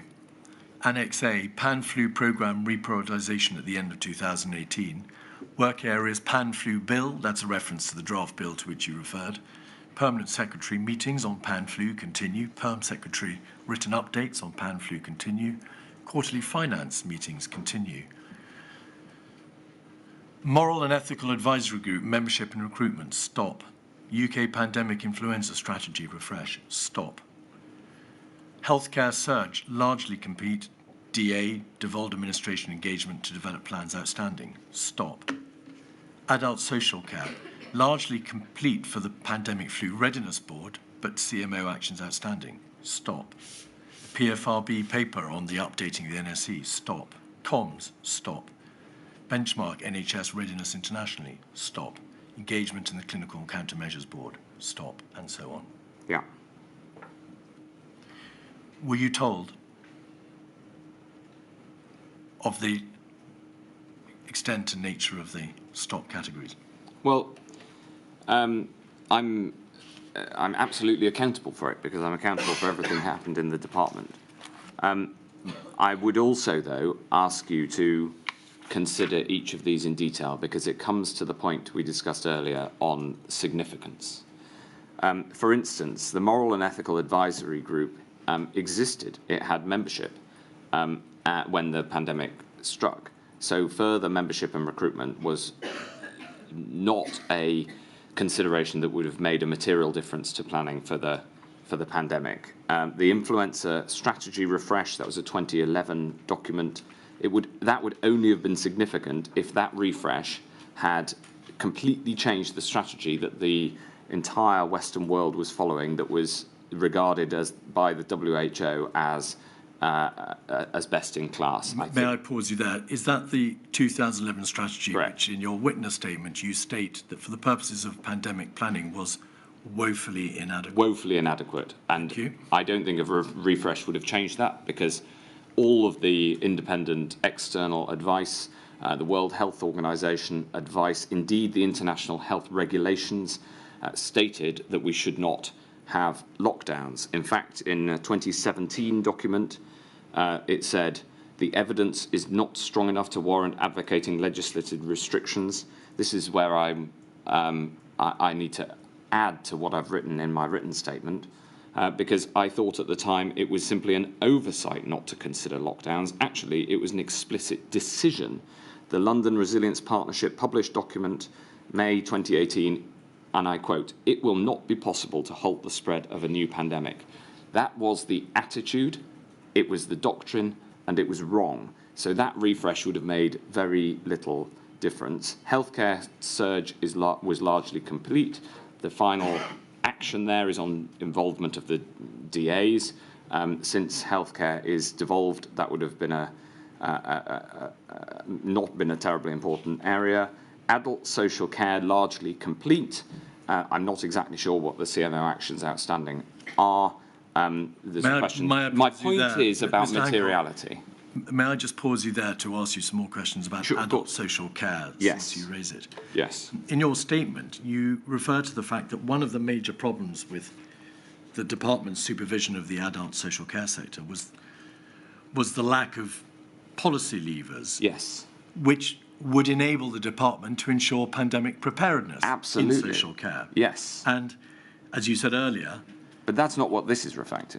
well, I want to ask you whether or not you can say that the adult social care sector was well prepared for a pandemic when the department had no means of finding out whether or not they had the right plans in place, whether local authorities had planned sufficiently, let alone how many numbers were in the care sector. No, it was terrible. The department had no visibility of whether or not the adult social care sector was prepared at all.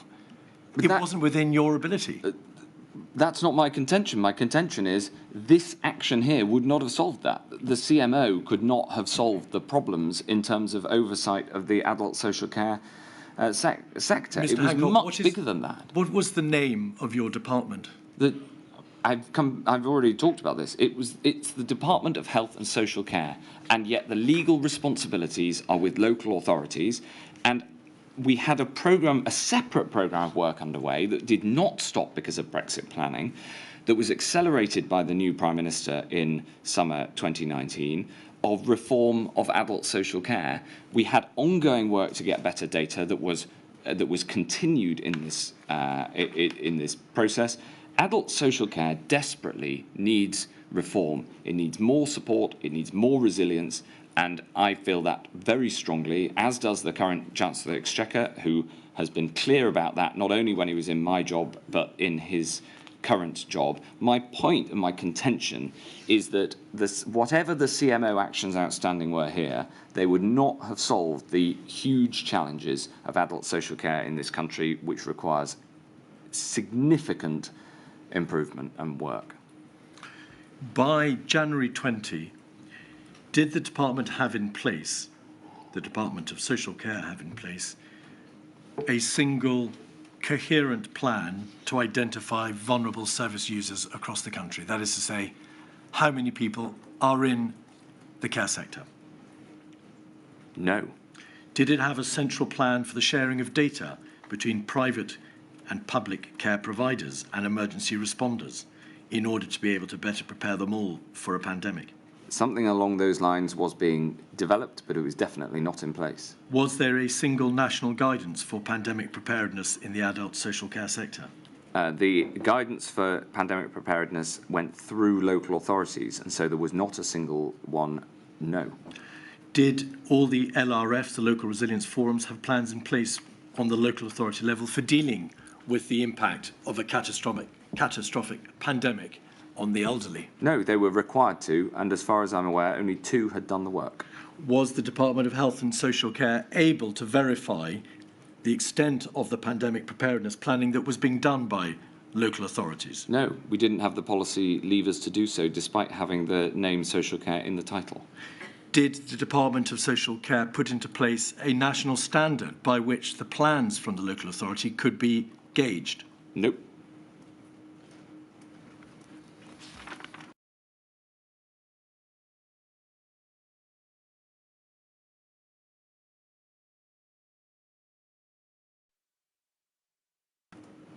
At the latter end of 2019, which for the very first time obliged local resilience forums to compare their plans against a national standard for influenza pandemic planning? Well, yes is the answer.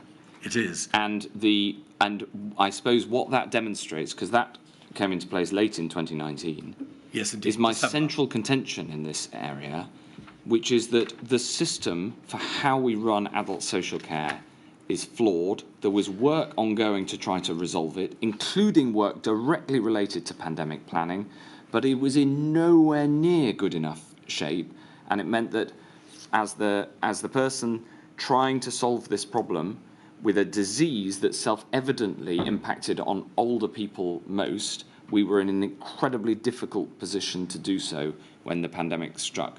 And despite the enormous hard work of everybody in that sector and in the department in relation to adult social care, it was very, very difficult early on. And that's been in part because this planning was ongoing, but the systems in this country for managing adult social care are not good enough. And that reform work was underway, but it still hasn't been completed. So drawing some of these threads together, please, Mr. Hancock, would you accept the following propositions? Firstly, there was a long-standing bias within the Department of Health and Social Care as the risk owner of the pandemic influenza risk and as the author of that strategy which you described as woefully inadequate, in favour of influenza, a failure to pay sufficient regard to the risk, admittedly a lesser risk, of another different catastrophic HCID.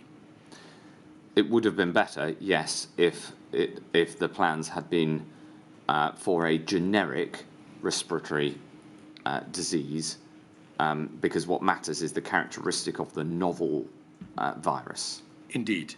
Proposition 2, there was a failure to think through properly the risks of a non-influenza pandemic due to the inherent unpredictability of viral respiratory pathogens and their characteristics, as you say, transmission rate, high or stuttering, incubation period, long or short, viral loads, great or less, whether viruses congregate in the upper or lower respiratory tract, whatever they may have been, because those other characteristics were simply not thought about enough, the real risk of an HCID with catastrophic consequences was not adequately thought about either. I wouldn't put it like that, and I think there's an irony here. The irony is that one of the major problems we had early on, which I'm sure we'll come to in M2, was the fact that COVID-19 has asymptomatic transmission. It's the first known coronavirus that affects humans that can be transmitted asymptomatically, and the WHO assumption was that this wasn't possible until April 2020. There's a really important reason I'm saying this. A flu plan assumes asymptomatic transmission. Indeed. There are some ways in which the flu plan was in fact more appropriate as a planning document than a generic document, or indeed a document that had been written to consider the impact of one of the then known coronaviruses, because that plan a coronavirus pandemic plan would have assumed no asymptomatic transmission. So this underpins my point that, of course, it would have been better to plan for a generic, respiratory disease X, and that is what we should do in future. However, planning for flu did have some benefits, and it brings me back to my central contention that whilst this was an error, it was in no way the biggest error. And it's not just that there were two errors in the core plan, flu rather than coronavirus and wrong doctrine. The error of the flawed doctrine was significantly bigger than the error of targeting a flu rather than a coronavirus pandemic. All right. Well, I don't need to trouble you about degrees of failure. We'll come on to identifying the various propositions. Yeah. The third issue is one you've just touched upon, which is that approach in the risk assessment was cause agnostic. It simply failed to identify a sufficiently broad range of scenarios. And as you know, the risk assessment process has been rewritten, thanks in the main to a report from the Royal Academy of Engineering, yes, to make that claim. Yes, and there's an irony there as well, which is that we were dealing with a live Ebola epidemic with the potential threat that would come to this country as a pandemic. And yet, at the same time, the paperwork was all focused on a flu pandemic. Yes. So the theory written down in these strategies was actually not what was playing out in the day-to-day practice of infectious disease management that we were undertaking as a department and that PHE was undertaking. But Mr. Hancock, it's not just a question of irony, is it? These failings materially hampered the United Kingdom's ability to prevent death. The central failing that hampered the UK's response, common with the rest of the Western world, was the refusal and the explicit decision that it would not be possible to halt the spread of a new pandemic. That is wrong, and that is at the centre of the failure of preparation. I know that because I was the person responsible as the Category 1 responder when this pandemic struck, and all of the other considerations are small, important but small compared to the colossal scale of failure in the assumption that it will not be possible, and the lack of ambition in the assumption that you can't stop the spread of a disease. We can. Imagine if this disease had tragically killed children as much as it did old people, and maybe it transmitted twice as easily as COVID.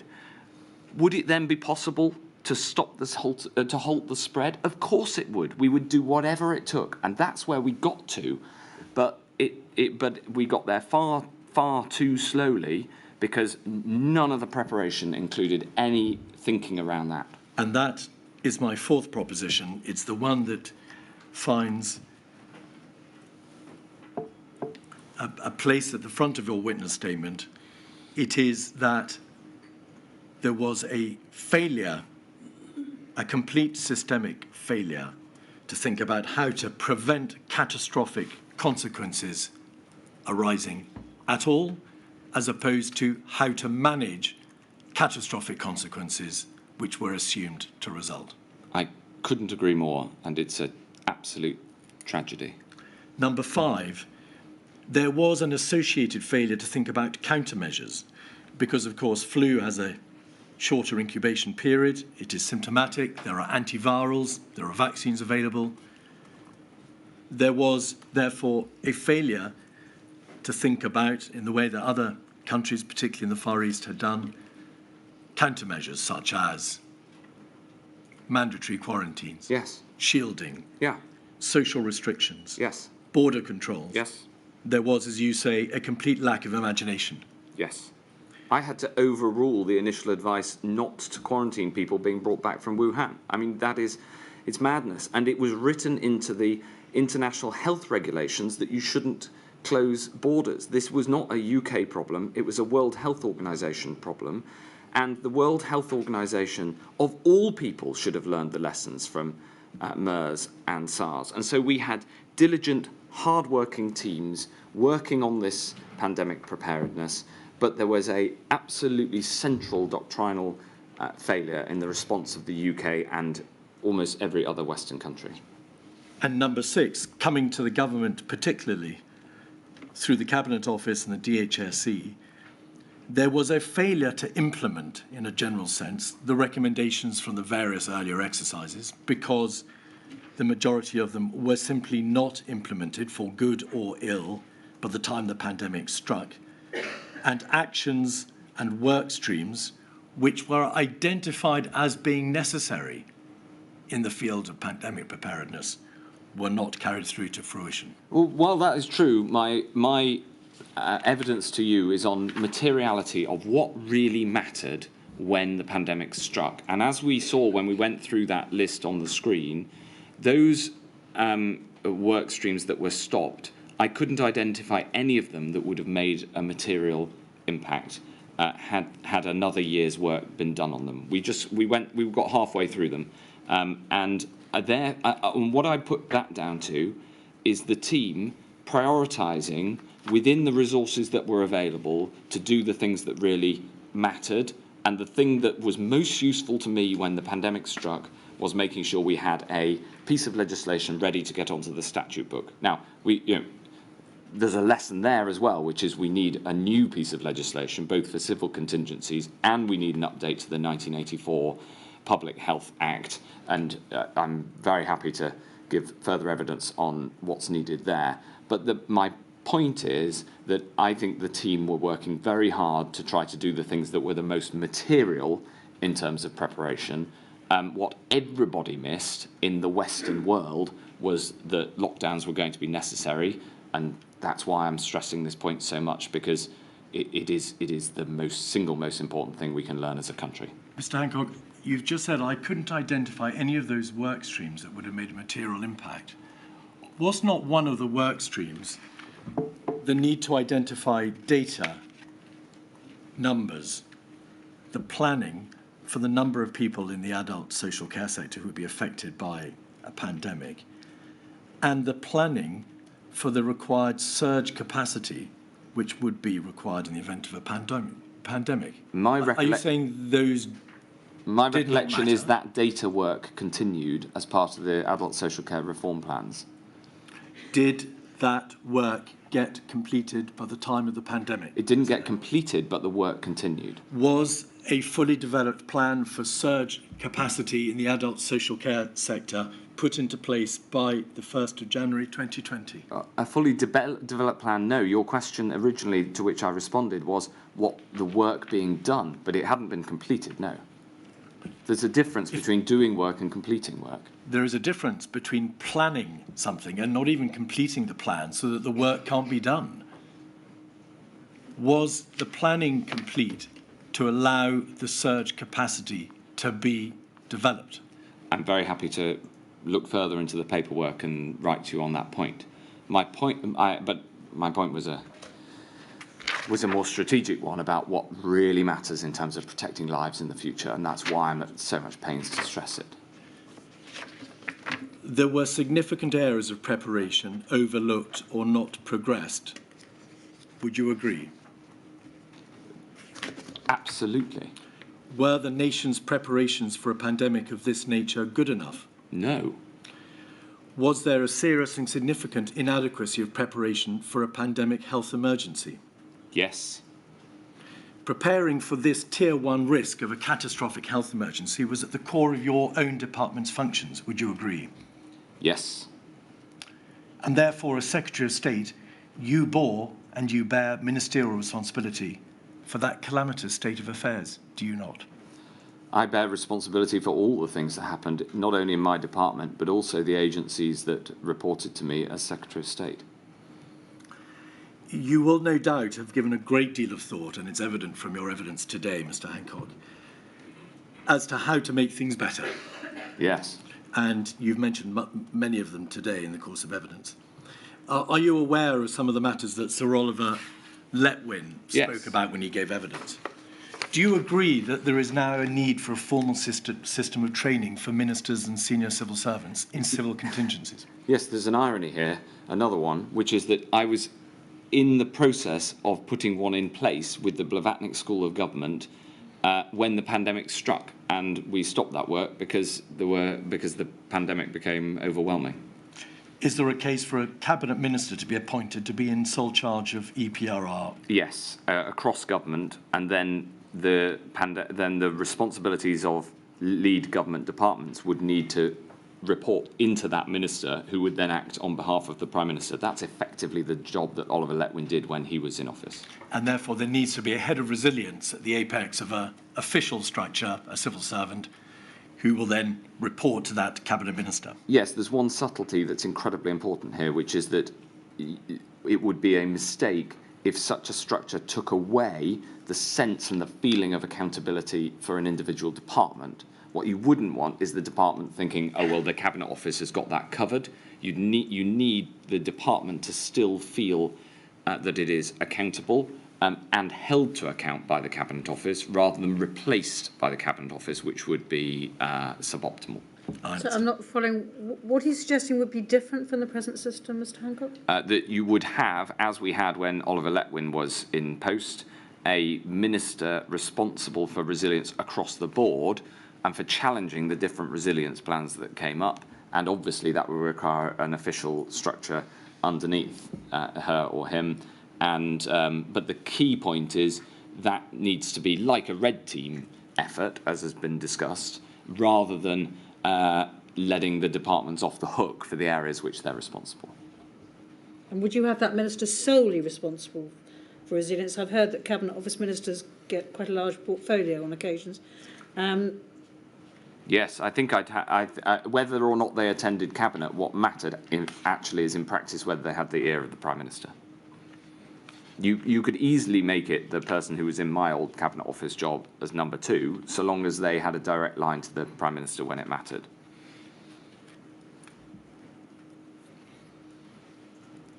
Is there now a case for an independent, perhaps statutory resilience academy or some such body to warn, advise, guide in relation to EPRR, train, organise exercises and make sure that recommendations and actions are properly implemented? Yes, I think there's value to that. Again, you wouldn't want to take away from the individual responsibility of the area concerned. Let me give you an example. We now, once again, have a body whose sole responsibility is preparing Britain to be resilient to external health threats, UXA, and Dame Jenny Harries is an excellent chief executive of UXA.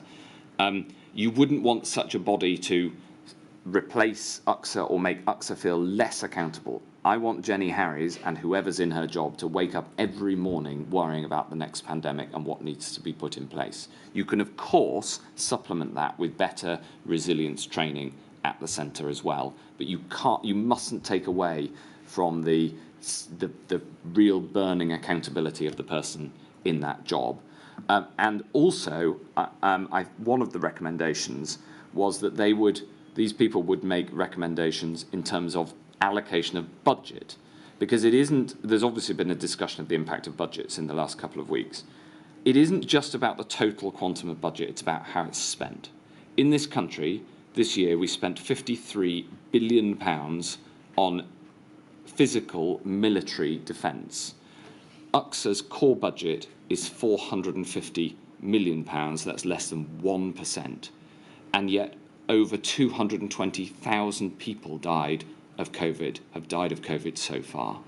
The impact on the health of the nation and the well-being of the nation of health protection is an order of magnitude bigger than as currently represented in the UXA budget. And the idea that we spend over £50 billion on defence and under 500 million on UXA is, for me, completely indefensible. All right. I was asking you, in fact, about a general resilience academy to deal with civil contingencies. You responded by reference to the United Kingdom Health Security Agency. That is, of course, involved with health emergencies, exactly, as were you. So it's worth having across the board as well. Yes. I intended to ask you, and I perhaps didn't make it sufficiently plain, whether there is a case for Resilience Academy to deal with civil contingencies, for example, a collapse in critical national infrastructure or a cyber attack or some other mass event or catastrophe which could befall our nation.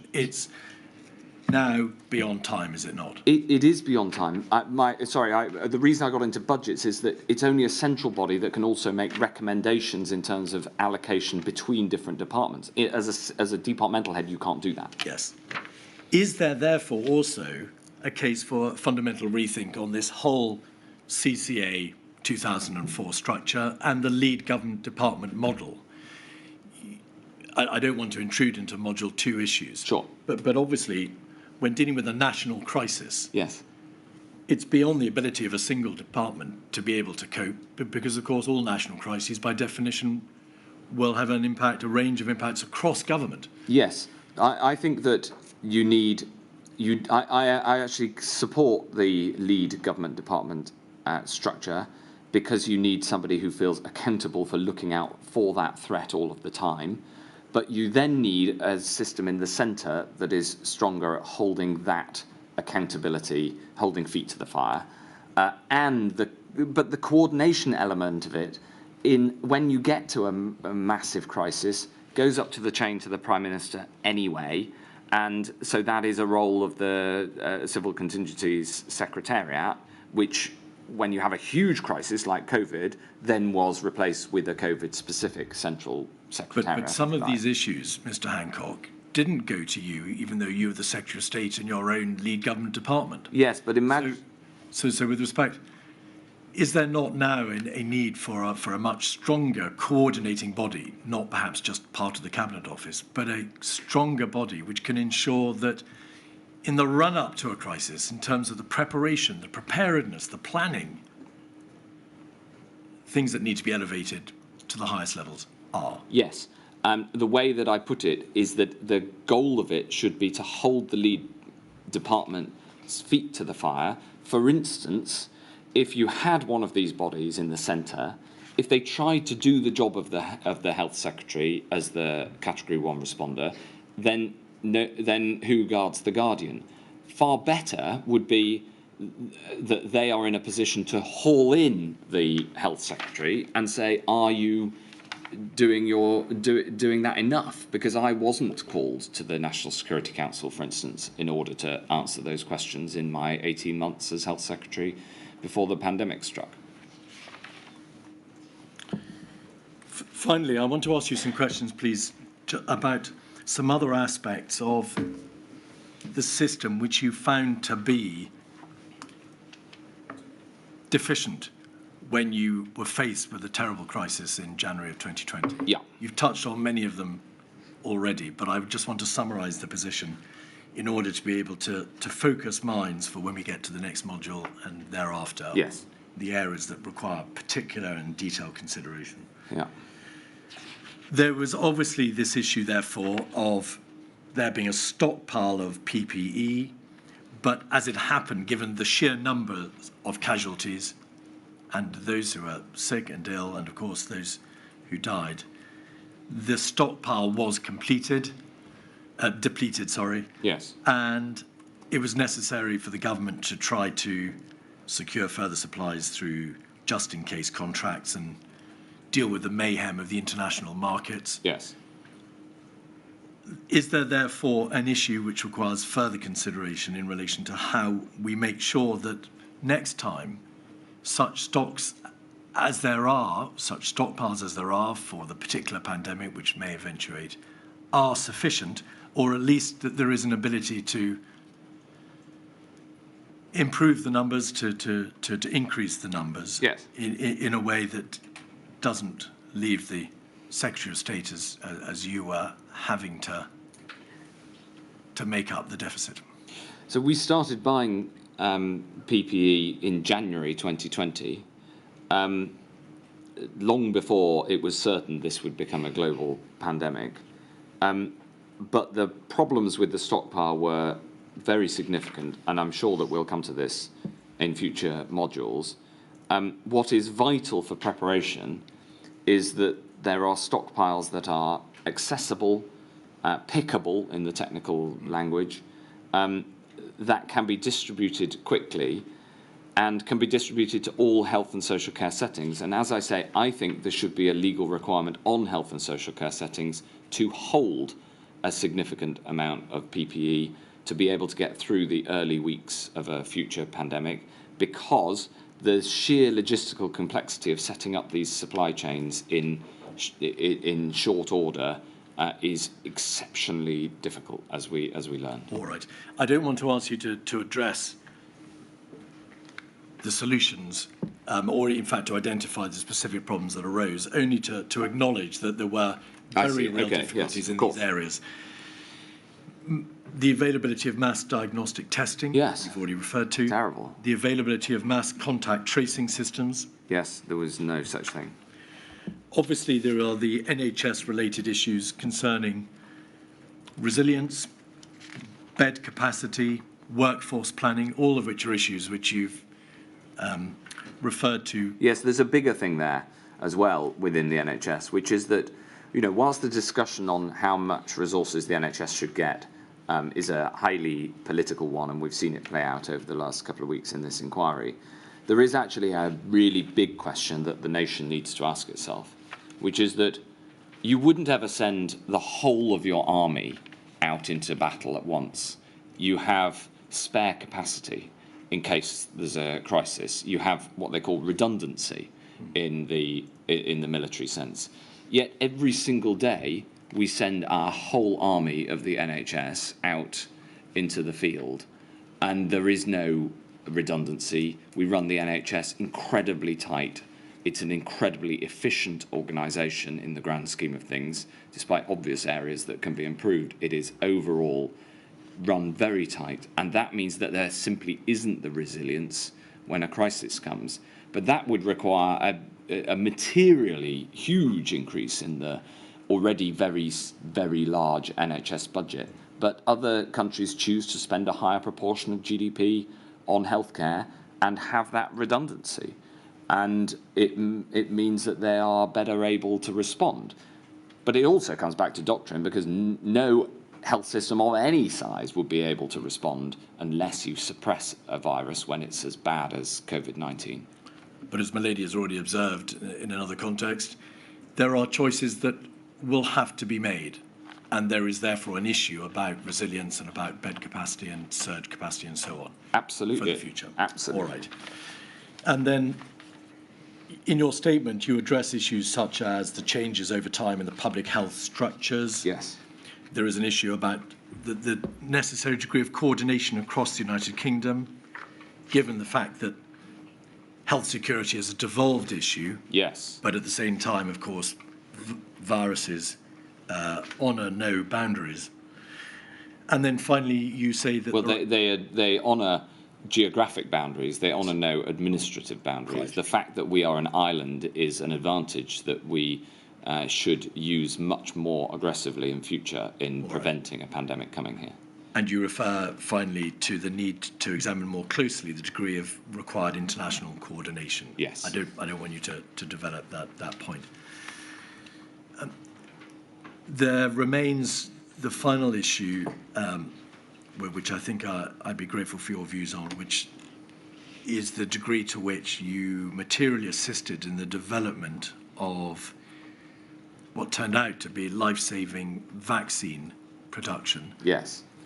We heard evidence from Jeremy Hunt MP as to how he assisted to the process by which the process of the UK vaccine network when he was Secretary of State. Were you also materially concerned in ensuring that we had the proper structures in place for future development of vaccines when you were Secretary of State? Yes, I thought this was very important. And in fact, in terms of pandemic preparedness, given the reassurances that we were well prepared, this was the area I put most effort into. And a lot of the preparedness work was very helpful here. The Oxford vaccine was essentially built on a project that started with an attempt to get a vaccine for Ebola. That was before my time. I worked to try to enhance the domestic manufacturing capability, and I did a huge amount of work also on stopping anti-vax content. I was worried about that for normal everyday vaccines like MMR and the flu jab, but it was also very important ahead of a pandemic, because the point is that once you have the right doctrine of suppressing a virus until the vaccine can make us safe, you've got to make sure that you get the vaccines and that people have the confidence to take them. So there was a huge amount of preparation work in that area that I was directly involved in, and that ended up being one of the areas where we performed incredibly well, and we of course had the first vaccine in the world. And Mr. Hancock, my final question: do you know why no pathogenic outbreak-related exercise or any governmental policy or guidance or paper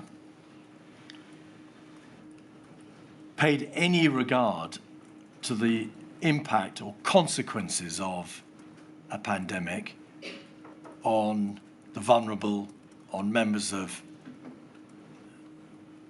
our community in our minority ethnic sectors, or on the marginalised or otherwise suffering from inequalities? There appears to have been absolutely no thought given at all at any time, other than in relation to the obvious point that there would be a clinical risk,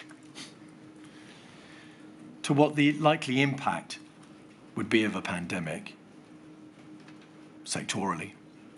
And therefore, no thought was given to how the plans might be adjusted to cater for that significant risk.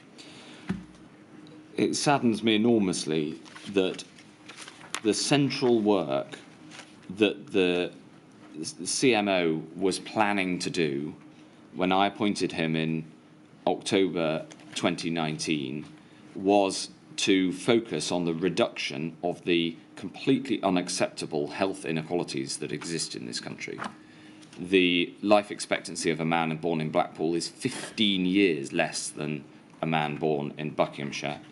And I appointed Chris Whitty to the CMO job based on his proposal that he wanted to do everything that we could to address this. So health inequalities were right at the forefront of his and my agenda. Of course, the different impact clinically of a virus on different groups is absolutely front of mind and implicit in all of the planning. Well, that's obvious. It has to be. But in terms of the social and socio-economic impacts, all I would say is that an assumption that you're not going to stop a pandemic running through the population is, but implicitly, an assumption and a decision that those most vulnerable to it will be hardest hit. So the single best thing we can do to protect those who are most vulnerable is stop viruses from killing hundreds of thousands of people. And it brings me, we end on my central contention, which is you've got to work out, there are costs of lockdown, you've got to work out whether the impact of the virus is going to be worse than the costs of lockdown. And if it is going to be worse, as was the case with COVID-19, you've got to hit it hard and very, very early. But, Mr. Hancock, as you now have acknowledged, our system of preparedness for being able to deal with the pandemic was materially hindered and weakened, and the sad reality is that as part of that failure, there was no consideration of the needs of the most vulnerable at all. There was consideration on a clinical basis of the needs of the most vulnerable, but not on a socio-economic basis. And if I may add finally, this was, of course, an unprecedented pandemic in anybody's lifetime. And those who worked so hard to respond to it had to respond from the basis of the preparation that there was. And they did work incredibly hard. And I think everybody in the health area that I was responsible for gave their all with humility in the face of this virus and unprecedented event. But that just underlines why it's so important that we get the right lessons out of this inquiry. The lions led by structural donkeys, Mr. Hancock. Personally, everyone gave their all, but the system was not fit for purpose, was it? That's absolutely right, and it goes. Was a problem across the Western world, and it goes back a long, long way in the assumptions underpinning how we plan for these things, and it must never happen again. My lady, that concludes my questioning, Mr. Hancock. There is one area submitted by COVID-19 Bereaved Families for Justice UK and Northern Ireland COVID-19 Bereaved Families for Justice, for which you've given permission. Mr. Weatherby. Sorry, not quite finished, Mr. Hancock. No problem. Yes, thank you very much. Mr. Hancock, I ask you a few questions on behalf of the COVID Bereaved Families for Justice, which represents the interests of many, many bereaved families from across the United Kingdom. And it's centred around the pandemic flu bill, which was one of the two key work streams that were kept going when most of the rest of the refresh, as we've heard it called, was paused because of Brexit. Is that right?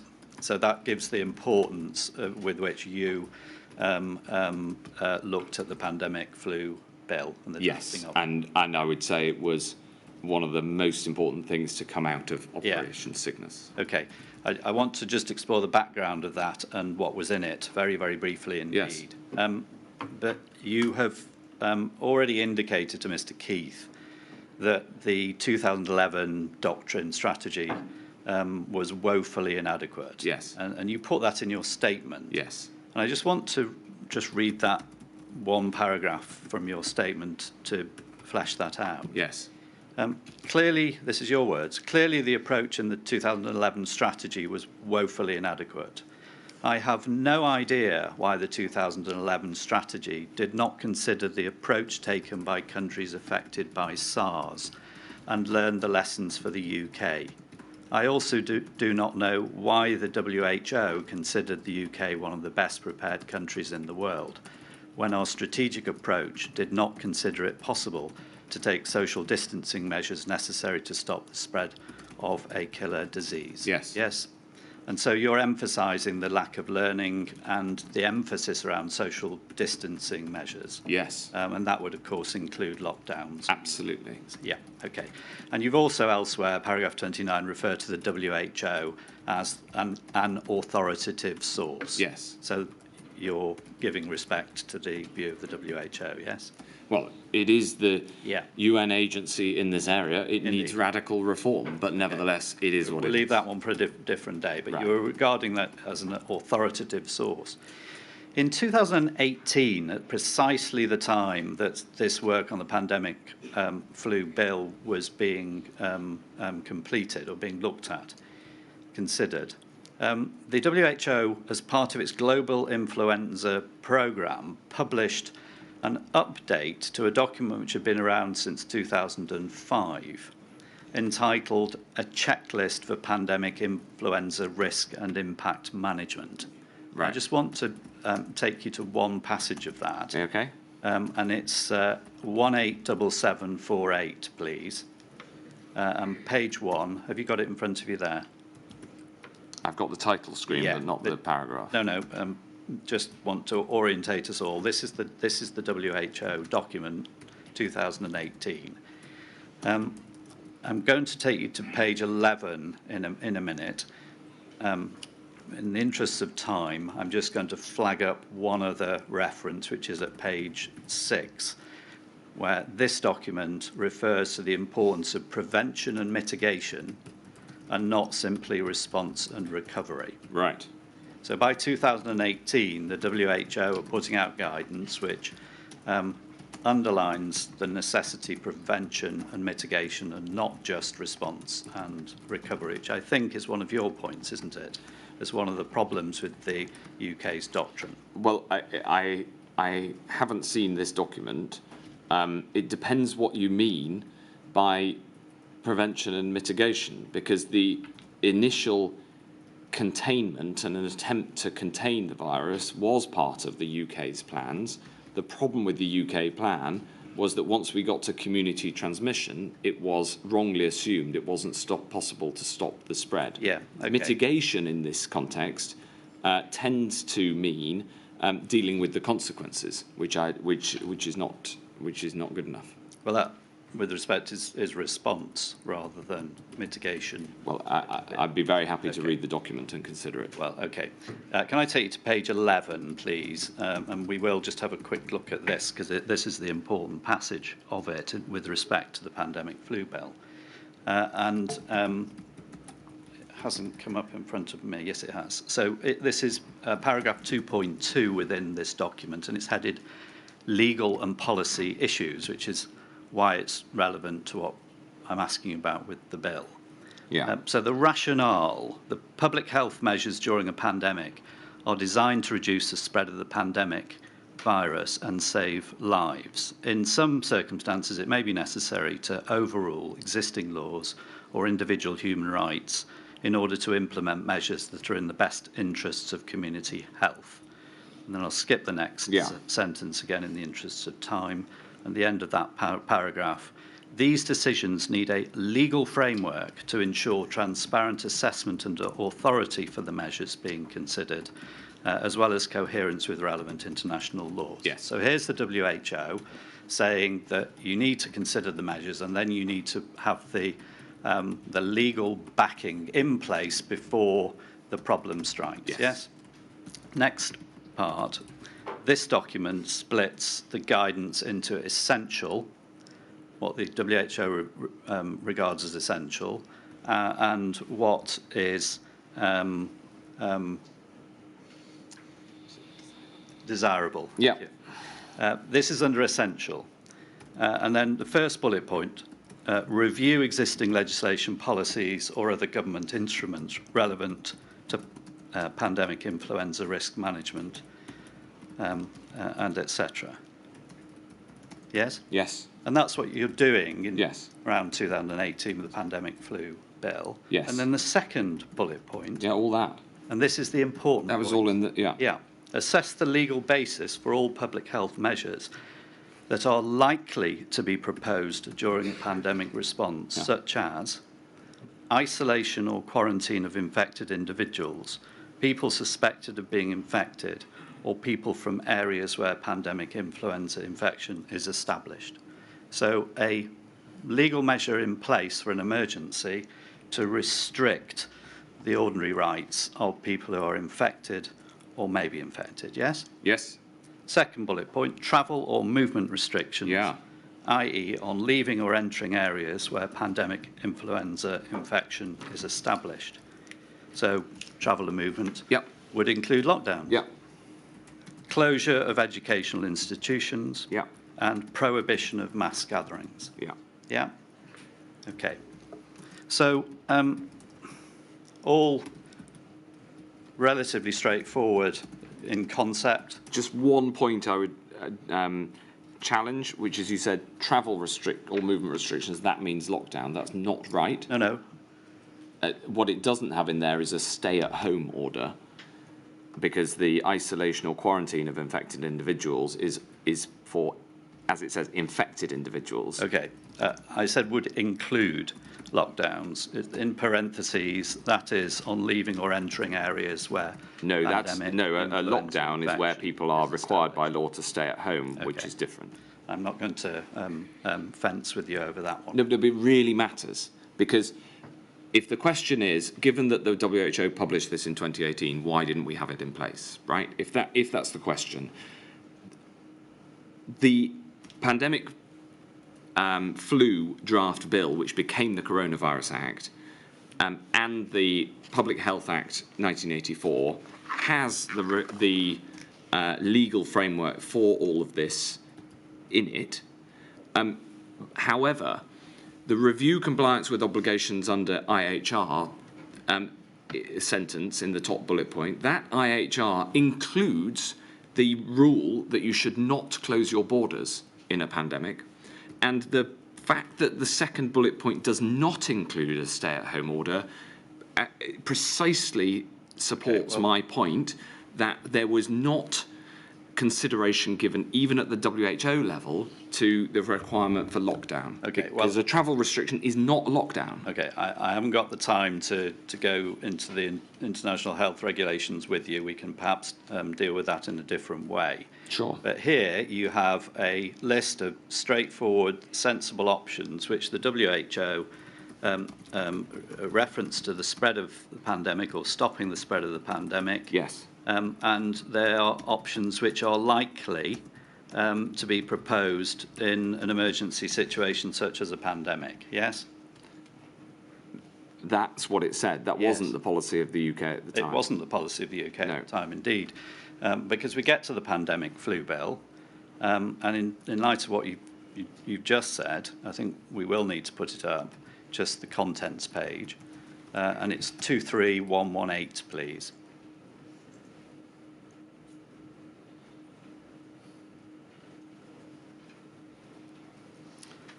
So this is the bill as drafted, dated 2020, in fact. So this is after the work presumably is completed. And what we see here is the bill has clauses which relate to the emergency registration of health professionals. Yes. A raft of provisions dealing with the easing of ordinary business as usual duties within the mental health system and the health system, and an indemnity in terms of healthcare. Yeah. Now, which of that list that we've just looked at from the WHO guidance, which of that list is in this pandemic flu bill, Mr. Hancock? I don't know, but I do know that of that list in the WHO guidance, many of those are in the Public Health Act 1984, because it was the Public Health Act 1984 that we used as the legal basis for restrictions. Yeah. So, in fact, it's clause 14 is the temporary closure of educational institutions. So the only one of that list that's made its way into this bill is the restriction or temporary closure of educational facilities. Right. So you've referred to other acts, but this is the work stream which is refreshing or supposed to be refreshing or updating the doctrine. And this is the bill which is supposed to be there to give you an armoury in an emergency situation. And it doesn't follow this authoritative source from the WHO. How was that allowed to happen? Because the other recommendations from the WHO were already in law in this country, in the Public Health Act 1984. If I may say so, I essentially think that the core point you're making, which is that we should have been ready and had legal powers in place, and we should be ready to lock down, that I agree with wholeheartedly. And I agree with it, and I think that, to do justice, as much, nothing can bring the people who died back, and each and every one. But we must learn that lesson, that we need to take the measures necessary early to stop a future pandemic from killing people. Yes. But to say they're not in this bill and without considering what other bills they might already be doesn't really prove that point. Okay, well, I'm sure we can look at other legislation as we go along, but this is the work stream. I know, but I used that legislation extensively. I understand that the Public Health Act 1984 very well, and what I can tell you is that the WHO recommendations in 2018, other than on temporary closure of educational institutions, those powers are available, as far as I understand it, in the Public Health Act already. Finally, just in terms of the devolved nations, it's right, isn't it, that this legislation was developed, this draft legislation was developed with some input from the devolved nations. Yes. It's also right that none of them used it in the event. Because they had their own other legislation already on the statute book. Yes. I mean, I actually think that we could do... part of the reason for a need to reform the 1984 Act is to have a UK-wide approach, because I think that whilst it's totally appropriate to devolve health and the NHS, because of the nature of how pandemics spread, it would be far better to respond to the next pandemic on a UK-wide basis rather than an England, Scotland, Wales and Northern Ireland basis. And I think that way we would save more lives. Yes. Finally, are you able to point to any document or any briefing or any meeting where the fact of powers or legislation being elsewhere was a factor in what was included in this draft bill? Oh, yes, of course. That was the important consideration in what to put into the bill, because one of the things that Parliamentary Council who draft bills absolutely hate is legislating in an area where a policy is already legislated for. Yes, okay. So that is a material consideration, yes. That's all I asked. Thank you. Thank you. My lady, we've received an email from Bereaved Families for Justice Cymru, who wish, I think, perhaps vicariously, to ask for permission for a point to be put to Mr. Hancock, who said in the course of his evidence that coronavirus was the first coronavirus known to be, or the first coronavirus that could be transmitted asymptomatically. The position is, as the chart that you directed be prepared amply demonstrates, is that MERS and SARS are also asymptomatically transmitted, and therefore there is clear evidence to correct that position. I don't want to give evidence about it, but there is that material there in the chart. But perhaps I could be permitted to ask you one question, Mr. Hancock, in light of the question from Bereaved Families for Justice Cymru. The transmission rates in relation to MERS and SARS-1 yes. are, of course, very different to COVID. Yes, yes. What I stated was the clinical fact as I was advised during the debate about asymptomatic transmission, which no doubt we'll cover in M2 because it was absolutely central to the challenges of the early response to the pandemic. Thank you. My lady, that concludes Mr. Hancock's evidence. Thank you very much, Mr. Hancock. That completes the evidence you'll be giving, certainly in this module. Thank you for your help. Okay, thank you. 2 o'clock. All right.